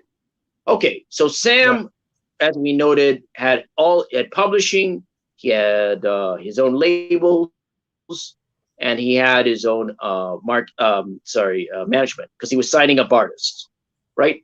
So what he was clearly looking to do, when you mentioned that before, was that he was looking to own his own music. That meant that he would be getting, the joke that I like to do was, Sam's, one of his first big hits was You Send Me. So in his view, it was, you send me the mechanical rights, you send me the neighboring rights, you send me the royalties from mechanical royalties, and you send me the royalties from neighboring royalties. So you send me all that. That's my little joke. But in any event, what Sam clearly wanted to do was control both the mechanical rights and the neighboring rights. And he was also a performer, so he would have been entitled to royalties as either a featured or non-featured performer. So Alan Klein came along, and what he did as a manager for Sam Cooke was get him a deal with RCA, who was the label that he was dealing with. Instead of RCA getting rights to Sam Cooke's albums and recordings that would last forever or eternity, RCA was limited to distribution and control of rights for 30 years. And what Klein also did was get, Sam a deal that was what I heard was 6% of gross profits. So he got 6% of gross profits at about a $500,000 advance over a couple of years. So, and because you're talking about a guy, You Send Me, for example, according to Sam Cooke, who was interviewed on, was it Mike Douglas or some show, was saying that it had sold over 1 million copies, 1 million units. So his records were doing very well. Yeah, I think so. Yeah. This was to indicate, this is what I saw, formula of Alan Klein is he would get pretty good deals for his clients, right? So he gets Sam about 6% of gross receipts or 6% of gross profits and about $500,000 advance, right? Got him something. The Rolling Stones, he got him over $2 million probably advance.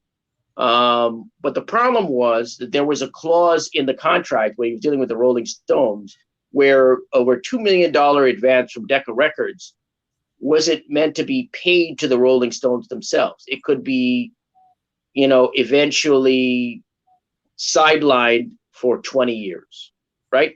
So he didn't, meaning Klein, could get those advances he could pocket them, and he didn't have to pay $2 million to the Rolling Stones until it was what 65 until about 1985. So this guy was making good money for his clients, but better money for himself. And what happened was that Klein went on to create a company called Abco Records, which owns the rights to Sam Cooke. So you mentioned Tracy Limited. Tracy Limited was set up by Klein as a holding corporation in Nevada. And what they did was they had, at the time, Sam Cooke as a president, I believe. He was on the board of directors, right? But the belief is that behind the scenes, the guy who was the major shareholder was Alan Klein. Eventually, Alan Klein took control of Tracy Limited, and that meant control of Sam Klein's music. And then in 1970, ostensibly, Tracy Limited merged with Abco Records, which is Sam Klein's company. And Abco got the rights to Sam Klein's music, which they have to this day. The same is true with the Rolling Stones. My understanding is that Abco owns the early music and early songs, and thus early publishing. That would, I assume, mean also not just mechanical, but also neighboring rights to the Rolling Stones from about 64 to about 70 or so. So they own the early music of the Rolling Stones. And of course, he was involved with the Beatles too. He could get involved with the Beatles and the Rolling Stones because of his involvement with Sam Cooke. Right. That was kind of a platform. So we see what Alan Klein was behind. I just to interrupt you, Al, but he made money off the earning potential of money over time. It says here, to money from the money. And what he ended up doing was, while it made Sam a lot of money, it made him more money as well, because he eventually ended up owning all the rights to his music. But also, I guess we'll get to it a little bit later, his widow Barbara gave the remaining rights to Alan Klein to Sam's music. Big mistake. Big mistake. Because the money in music is in the publishing and also in control of the masters. That's why Ray Charles wanted control of the masters. That's why Sam Cooke wanted control of the masters. And I will add Michael Jackson and Prince. Prince fought Warner Brothers for masters for years. So that's why I mentioned neighboring rights, which relates to the masters, and mechanical rights, which relates to the publishing. That's the real money in music: songwriting, publishing, and then control the masters. Because when you control the masters, you can come up with new music. You can go, okay, let's take Prince. Oh, let's take Michael Jackson. Say I, Albert Lanier, wound up with control of Michael Jackson's masters for Off the Wall and Thriller, for those two. Forget the other two, just those two, all the early stuff. I control the masters means I can put out revamped versions of the Thriller album and Off the Wall. That means if I control that, that means I will control, and if I control both the publishing for that and the masters, I will get the money from play and use through licensing, through elevator music, literal elevator music, because that's also part of it, through music in other kinds of mediums, through movies, through TV shows. If I own Off the Wall, if I own the Thriller album, and I own the masters plus the publishing, meaning the songwriting, I control that. I can put those albums out. Yeah. I can put revamped versions. That means I get that money in all of those areas. Right. And he owned half of Sony, and that meant he owned half the Sony ATV publishing, not just the Beatles, but also Bruce Springsteen, Beyonce, Jay-Z, all of these artists that were on there. So he even got paid. His sister LaToya even said he got paid for elevator music. Michael owns, I've said this before, he owns Santa Claus Is Coming to Town and the Christmas song. So just those two songs alone, you know how much money Mel Torme made from the Christmas song as a songwriter? He He could have retired off of that. Right. His children could and grandchildren could retire off of it. Oh, the weather So, outside is frightful, but the royalty checks are delightful. And since we've got a place to go, let it flow, let it flow, let it flow. yeah. So yeah, I just had to talk about that aspect of music because Klein is suspected of being involved with this. So when you understand some of the aspects of the music business and what Sam was looking to do, you mentioned the soul stations. Those were studios set up in various parts of LA. He had at least 3 or 4 of them, to my knowledge. This is where musicians could come, play some instruments, maybe record some stuff. It was kind of like almost, it was almost like a gym in a sense for musicians, for recording artists.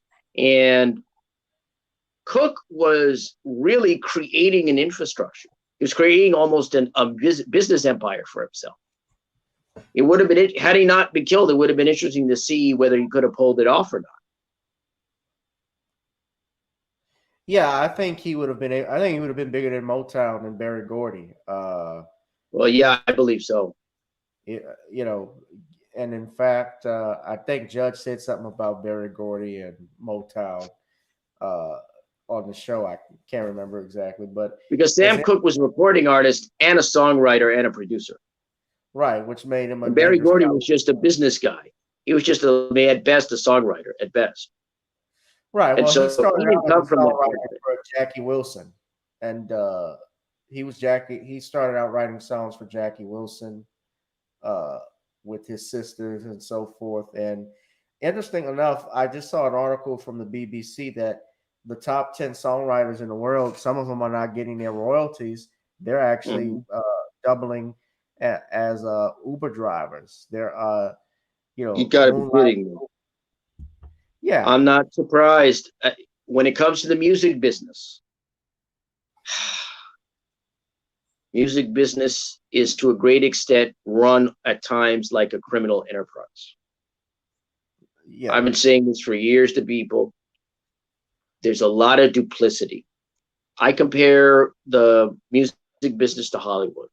Hollywood will at least allow people to have, they'll give you a shirt and some pants and some shoes. Look at this as a visual metaphor. The music industry will take your shoes, take your socks, take your pants, take your shirt. And if they feel like it, they even take your underwear and leave you with nothing. They're vultures. It's what I call sort of vulture capitalism in the music industry. They want all of that money. And the way it's set up, it's like how anyone, recording artist, songwriter, maybe not so much producer, but songwriter, recording artist, how anyone makes any money is amazing. In my view, you pretty much should save your money. If you're a recording artist, and it's hard, but you should just, whatever advance you get, whatever money you get, just save your money. I'll give you another example. Milli Vanilli, right? That was the brainchild of a guy called Frank Farian, who was a German producer. He was a guy who wasn't really going anywhere as a recording artist and recorded like 5 albums or so. He had done a track to Mr. Pitiful in the 60s. But built a studio and was recording albums, including for Stevie Wonder and Meatloaf, mixed albums and so forth. So he's a producer, successful producer. He did a band, it was the brainchild behind a band called Boney M in Europe, where he did basically the same thing that he did with Milli Vanilli. If you look at the music industry, it's essentially run along the line. In essence, when you look at, I would say from maybe the 90s to now, that is the basic metaphor for the music industry, Milli Vanilli. It's essentially a sham. It's not that there aren't people who don't sing on their albums, they do, but it's essentially phony, artificial, synthetic. That's essentially what it is. I remember, I remember Milli Vanilli when that happened. I was about 3 or 4, but everybody made fun of it because they got caught. Girl, you know it. Girl, you know it. Girl, you know lip syncing. Yeah, and Living Color used to make fun of them all the time, man. I remember that. Yeah, just funny. Just funny you mentioned it. I have a picture here of Frank Farion. That's the guy who created Milli Vanilli, as you had pointed out, Al. This is Mhm. him here, so everybody could see. And he's also responsible for the pop band No Mercy. So yeah, that's essentially how the music industry is. It's very cutthroat Right. and it's tied with the mafia. Actually, they made It, even it if you was look, in it was in the 60s, certainly. Another guy I looked into in terms of deaths was a guy called Bobby Fuller, a musician who had I Fought the Law and the Law Won in the 60s. Very interesting musician. He was a guy who designed his own studio, I think, when he was younger. And it was a guy who was another guy interested in the music business, I think more from a technical standpoint, like mixing music and producing music and all that. And he was a guy who died under very questionable circumstances in Los Angeles. Found in a car. Very questionable circumstances. yeah, So even Kurt Cobain died mysteriously. that case is another one. That's I thought the Sam Cooke case was suspicious. Whew. Kurt Cobain, wow, that smells like, it doesn't smell like Teen Spirit. It smells like cover up. Smells like cover up. Right. But The being that's a whole other story. yeah, the credit card that was still being used while he had died, even after he had Mhm. died, and all of those things. But yeah, but even Jimi Hendrix, how he died, that's been called into Suspicious. question. Yeah. Yeah. James Brown's death has been called into question That's as what I've well. heard. Yes, his son has stated that he was killed, and in fact, the district attorney out in Atlanta was investigating that, but he got replaced recently. That was DA Paul Howard. But Mhm. yeah, so many others stars have died mysteriously. David Ruffin uh, from the Temptations, who was found laying outside the hospital limousine that pulled off, but with an empty suitcase that had briefcase, excuse me, that had his money from his trip that Dennis said was in Eddie Kendricks from their tour in England. I think over $100,000. He had a money belt. Uh, but million, Jeez. but yeah, but Jackie Wilson, Rosalind brought this up. No, Jackie actually was laying. He actually did have a heart attack while he was performing live on stage, and I think he hit his head, which caused him sadly to be in a coma. And he lost so much oxygen to the brain that he needed care from, constant care from others. And he's another artist who got screwed over by the industry. His manager Nate Turnipole actually got caught in a scandal with Brunswick Records. He owned that company and managed Jackie, but he was getting credit for songs that he didn't even write. For instance, he even put his own son on one of the songs that Jackie sang, and his son wasn't even born then. That was that was even frustrating. Right. Just But looking you want at. to get those mechanical rights, the royalties from mechanical rights, and you want to get, and if you can get those neighboring rights, if you manage to get the masters. If you can't, you get the publishing. There's a group called The Verb that had a song called Bittersweet Symphony. And they fought the Rolling Stones for 20 years or close to it. The Rolling Stones asserted that that it came from a song they had done. So when it come to eventually the Verb got the royalties for that. But the reality is, you're talking about cutthroat. Yeah, it's cutthroat. It's backstabbing. It's cutthroat. It's Yeah, gunshot all at the same time. And it's a very tough industry, very tough industry. and, And there are all kinds of tactics. That's why I say the music industry, in my view, and the closest I came to it was when I lived in LA. I used to review CDs. I was a music reviewer briefly, very briefly. I didn't know all the aspects of the music business back then. But what I've read since then, I mean, it basically, to me, it's conducted as if a criminal enterprise. I'm not saying all of it's illegal, but it's mhm. conducted as if it's Payola, stealing. Right. Yeah. It's one of the most underhanded industries I've seen. One of the most underhanded industries I've seen. Right. And Casino for gambling is more honest than the music industry. I'll be honest. The gambling industry is that's actually a a hell lot of a more honest. It's a lot more yeah. honest. Well, that's a hell of a compliment to the gambling industry there, Right. Al. I would trust Vegas more than I do the music industry. If I had to Uh, trust anybody, I don't trust anybody, but I would trust Vegas far more than because you know what you're getting when it comes to Vegas and gambling. Music, right. they don't want you to know.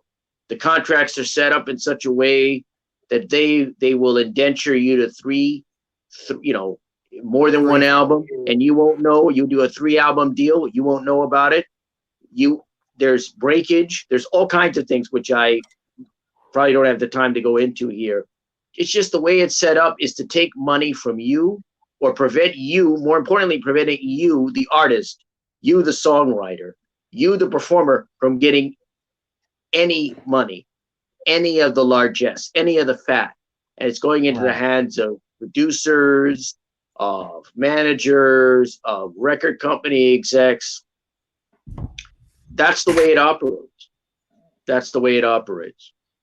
Yes, and just on a sad note too, Jackie Wilson, when he died, he didn't even have a headstone for his grave. That's how in debt he was. Wow. And a lot of, and That's pretty bad. Sammy Davis Jr. I mean, while he was laying up there in cancer, of dying of cancer, I had heard people were taking stuff out of his house. Yeah. Things Oh missing. yeah. Yeah, I Matt remember Birkbeck, that. Matt Birkbeck even who did a book called Deconstructing Sammy even said Sammy's eye was auctioned, which I was read that. I yes, read the book. Yeah, they looted his home. yes, They looted his home. It was, I mean, of all the celebrities I've heard of, and that's one of the worst that I've heard post mortem, or at least dying. I mean, they just went in and they basically ransacked this place. It was shameful. It's terrible. And no, what I will say, because my phone is depleting here, and my battery will be dead in a number of minutes. Is before Go ahead. I'm sorry, but I do want to. On that note, if your battery is dead, I do want to get to a Not question yet, real quick. but But go ahead. let's go. I want you to finish your point. Well, Because I I want to get just finished my point. Yeah, so I just wanted to get to wrap up right. your thoughts about Sam Cooke and why it's important. Well, before that, I wanted to just ask you because I had mentioned Sam's wife, Barbara, earlier, and I wanted to get back to that. I noticed at that funeral, she came back. Bobby Womack escorted her to the funeral. Apparently, excuse me, my mouth is all dry. Bobby Womack escorted her to Sam's funeral wearing his clothes, his jewelry, where even Sam's brothers beat the crap out of him when he got married to her subsequently. It's been suspected. I've heard people, I don't know how true it may be, that she had some type of involvement perhaps in that as well. Did you ever notice anything about that? I've heard talk about his ex-wife, Barbara. I shouldn't say ex, but his widow, His because widow. Yeah. that was his second wife. His Right. wife previously, first wife died. I think Sam had paid for the funeral. He did. And Barbara went to the funeral of Sam's with Bobby Womack, Right. and that caused a lot of talk. And in regards to whether she's a suspect, she's suspected. There are people, of course, that think she's involved. They really do think she's involved. As for me, do I believe she's involved? Let me just put it to you this way. She was probably and had to be aware of his infidelities, that he was, and she was involved with others Yeah. as well. Now, I can't say that it was a open marriage. I don't know, but I will say that I think that they were. It's possible that she could have been aware of what really happened. It's a possibility. Do I believe she was involved with it directly? I don't think so. Okay. But she may have been aware or been made aware of it. Well, I was just looking because she sold the rest of the rights to his music subsequently after that, and Right. that gave Klein complete control over everything. I just thought it was interesting because that thing with Bobby Womack as well was so interesting about that family is that she ended up divorcing Bobby subsequently because Bobby Womack got caught sleeping with Linda. Linda Right. is Sam's oldest daughter, the Barbara and Right. Sam's oldest daughter. She Right. actually shot at him. Bobby they end up divorcing, but Linda married Bobby Womack's brother.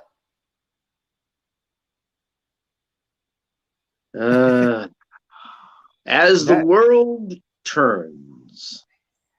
right. That is some that is a soap opera. You can't write Yeah. you can't write this up. I was thinking more Young and the Restless, but but yeah, but my just my conclusion. Yeah, Or Squeaky G, once tried to do. Go ahead. Squeaky G, go ahead. You got to look at it. It's on Wikipedia. You can find this on the internet. Linda Womack is married to Bobby Womack's brother. That's documented. And I think I had heard that somewhere. I had heard that somewhere. I wasn't yeah, that interested in all the personal stuff between them, but I did find that interesting. Well, more than interesting. I found it slightly intriguing. And this damn phone is driving me nuts. Also, days 0, days 6, 4, 3, 0. yeah, they had a group called they had a music group together, Womack and Womack. Yeah, because he was in the business. I think Sam had signed him up. Yeah, Sam signed him and Bobby up. Right. He brought them in, and I think they brought a little bit more. And it was also to point out too, I think at that point, because somebody asked, wasn't Sam going to divorce Barbara? Remember, Sam and Barbara had a tragedy back in 1961 or 62, I believe, when Sam's only son with Barbara, Vincent, drowned in a pool, drowned in the family pool. And I had heard, I don't know how true it is, and maybe I shouldn't say this, but supposedly Sam was getting ready to divorce her over that because she might have been messing around when that was going on. I don't know exactly the details of it. I think it was someone on YouTube about it. Again, and I don't know how true that part is, but certainly when you lose a child, that's a tragic situation, and I'm sure it would drive anybody insane, and a family would go through those issues about that. But but I had heard that. So let me just conclude by stating I never name, when I do an assessment, whether it's of a case, whether it is the Bob Crane case and his death, or the Bonnie Lee Bakley and the case of Robert Blake, I never name suspects, or even DB Cooper. I don't name suspects. I don't name people who could have pulled it off. But I do give a general over sense of the kind of person or the kind of parties that could have been. In the case of Sam Cooke, here's what I think was the general involvement. There had to be at least 2 individuals involved in this, at the very least. There had to be somebody to help recruit, and I believe and I'm not using this word loosely, I'm using it precisely, to recruit Elisa Boyer and Bertha Franklin. I believe Boyer and Franklin were brought into this. They were kind of set up as the patsies, if you will. They were to take the fall for this. Not much of a fall because nobody did jail time because of this, which is why it's sort of a grave injustice. But they were recruited by someone. I believe they were coerced into this. Because if you look at the background of both Boyer and Franklin, it's not a coincidence. These women look like they were handpicked, precisely chosen, because they knew they would work as the patsies, as the setups for this murder. I believe that you had another party that actually pulled the trigger on Sam Cooke. That party, if we are to believe Etta James and her accounts and others' accounts, that person may also have beat up Sam before shooting the fatal shot, if indeed it was the fatal shot. But it's called the kill shot. So I believe there were at least two parties involved. The second party that shot the shot, or that shot Sam Cooke, knew what they were doing. The person that was involved likely came up with the cover story, and they didn't know, and they did a piss poor job. So, like I said, I believe there are two parties involved in this. You had the person who was helping to set up, to bring Boyer and Franklin into it. They came up with the story. They told them, okay, this is what you're going to say. This is precisely what you need to tell the cops. This is what happened. And you had another person who beat up Sam Cooke and shot him. That's essentially my assessment of the parties I believe were involved. I believe, like I said, it was A, a setup, B, two parties involved, C, the official count is too flimsy to be believed. And there you have it, folks. There you have the facts and my assessment.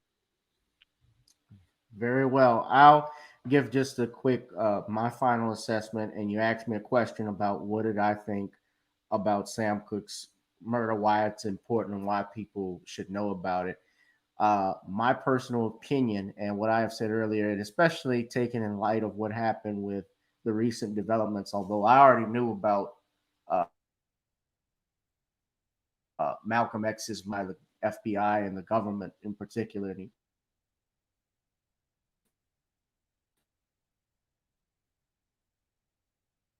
have it okay, we're back.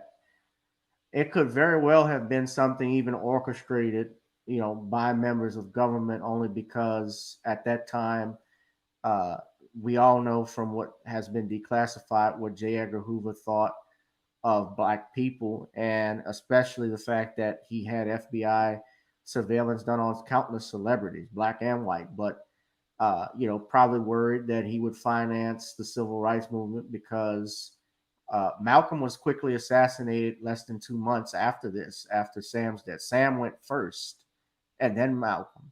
So I always wonder about that. And I think certainly the people who had to gain, when you look at murders, you look at who has the three questions: who had the power to do it, who had the power to cover it up, get the media to lie about it for so long. I think Alan Klein certainly just did. I'll name my suspects. I don't care. I don't know it for a fact, but I can think it. It's my opinion. I believe he would be he certainly is a prime suspect that stands out based off the fact that he benefited the most from Sam's death.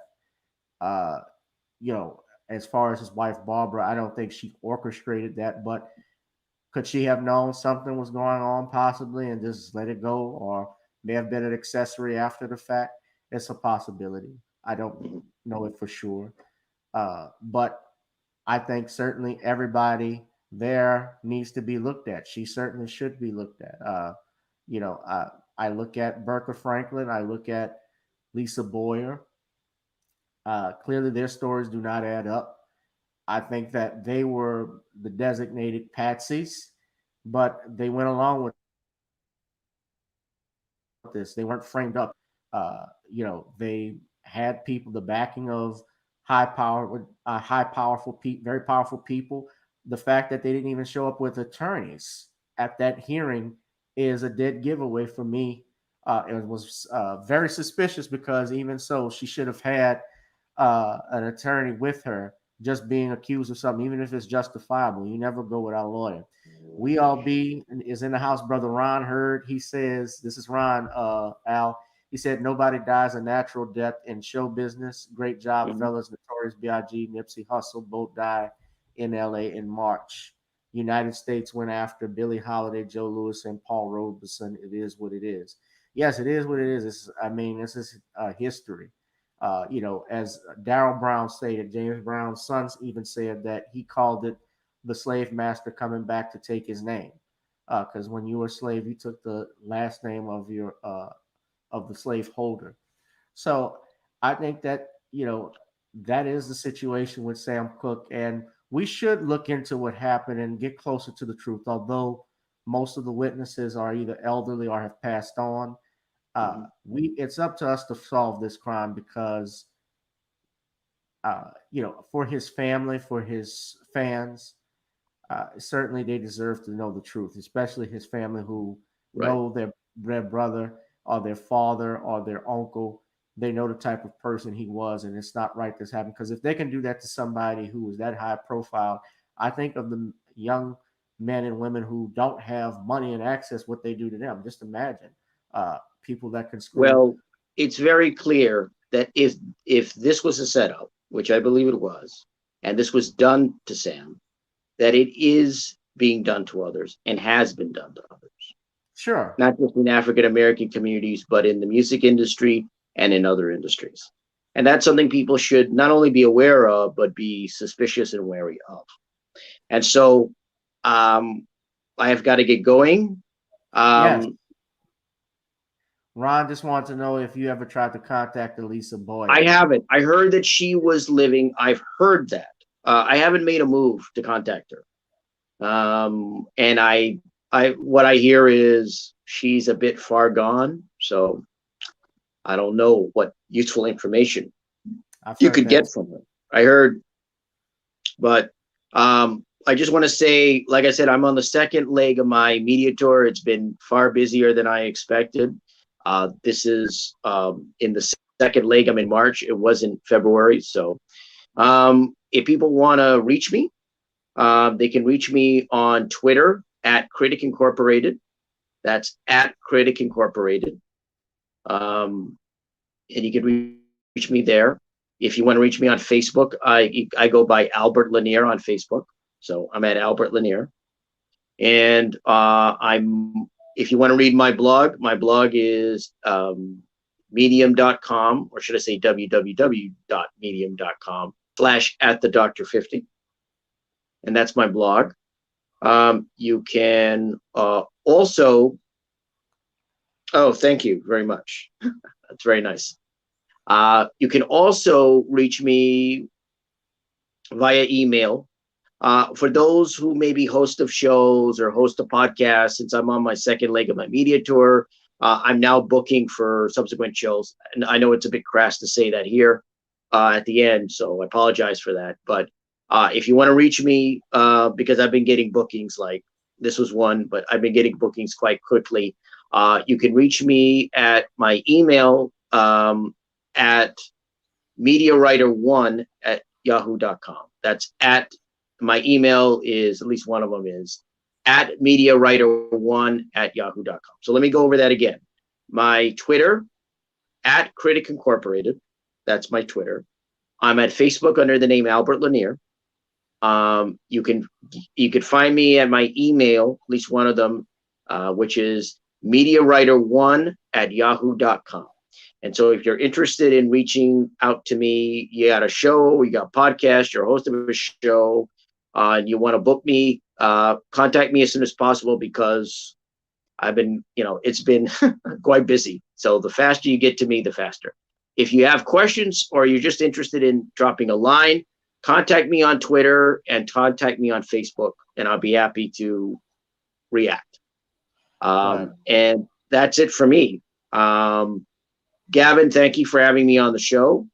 I have to say, it's been, in terms of, I'm new to promotion, I'm new to marketing myself as a writer after 20 years. I know it's odd to say that, but I've never seen such promotion of my individual online accounts and social media done so well here.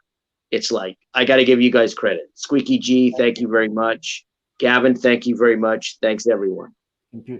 Thank you, Albert. You're always welcome to come back on. You guys can follow him at Critic Incorporated on Twitter. Please donate to the channel too at the bottom where we see the Cash App at Gavin Richard Esquire, Google Pay, because we try to bring shows like this to light. This is stuff you're not going to find on mainstream television too often. And so to talk about one of our great icons in Sam Cooke. Sean was listening in on the stream. I had wanted him to say hello, but he said he would just listen in. So I'm grateful that he came and stopped by. Sean James is also. Thank you, Sean. Thank you, Gavin. Gotta go. Sorry. Thank you all very much. Thank you. Okay. Thank you. God bless. Take care. We'll stay in touch. Thank you. All right, folks. So that was a great show tonight. Sean, I mean, interested to know, wanted to know if you had like a quick comment. I know Al had to go, but you guys need to look into this case more. We need to look into what happened with Sam Cooke, certainly because this is a person who is an icon. These are we don't have too many icons that we look up to. And by that I mean we don't have icons who are not tainted. And I guess if they're not tainted, it's a problem because it's like the government isn't paying attention to guys like that. But someone like Sam Cooke, who gave monies to civil rights organizations, fought for civil rights, he was a headstrong individual. Like I pointed out in that story about the hotel in Shreveport, which inspired the penultimate song, "A Change Is Gonna Come." That's the type of person Sam Cooke was. And I believe that contributed to his death. So, guys, I want to thank you all for tuning in. Thank Albert Lanier. You guys can donate to the show, please. Please donate to the show. This Thursday, we're going to have, I guess I'll ask him, Sean, I'm sure he'll be able to come on this Thursday for another random topics. We're going to be talking about a lot of things. Just a lot of stuff that's been going on. I've actually tried to, and I will start uploading my podcast to YouTube so you guys can check that out. We are on Apple now. We're on Spotify. We're on Anchor, but we're now on Apple. So thank the Lord we made it. We're on Apple TV. And Doc Boss is here. Doc, don't tell me you're just tuning into the show now. But that's okay. You can go back and look at it, you guys. This was a great program. I really enjoyed it, and I want to thank my mods like Squeaky G. I want to thank Rosalind, Computer Robots. I'd like to thank Derek, who's in the building. All of you all who made this possible. I greatly, greatly appreciate it. Albert Lanier, I saw him on Judge Joe Brown show. I said I had to have him come on and talk about it. I think that this was a perfect time, especially in light of the death of the recent allegations with regards to Malcolm X, because we knew that the movie One Night in Miami kind of tied all of that in. And so, yeah, Doc Boss, yeah, please watch it, Doc Boss. But you guys donate, please, to that Cash App. You see it scrolling at the bottom. You want to keep shows like this going. This video is not monetized, so I can ask and you please donate any gifts that you would like to give to the channel. You guys can get a tax write-off on them, I'm sure, for a donation. So keep that in mind for the tax man this coming year or next coming year. So you guys be safe, be blessed. This is it for me. I gotta get back to work. All right, guys, love y'all. Peace out. I'll holla.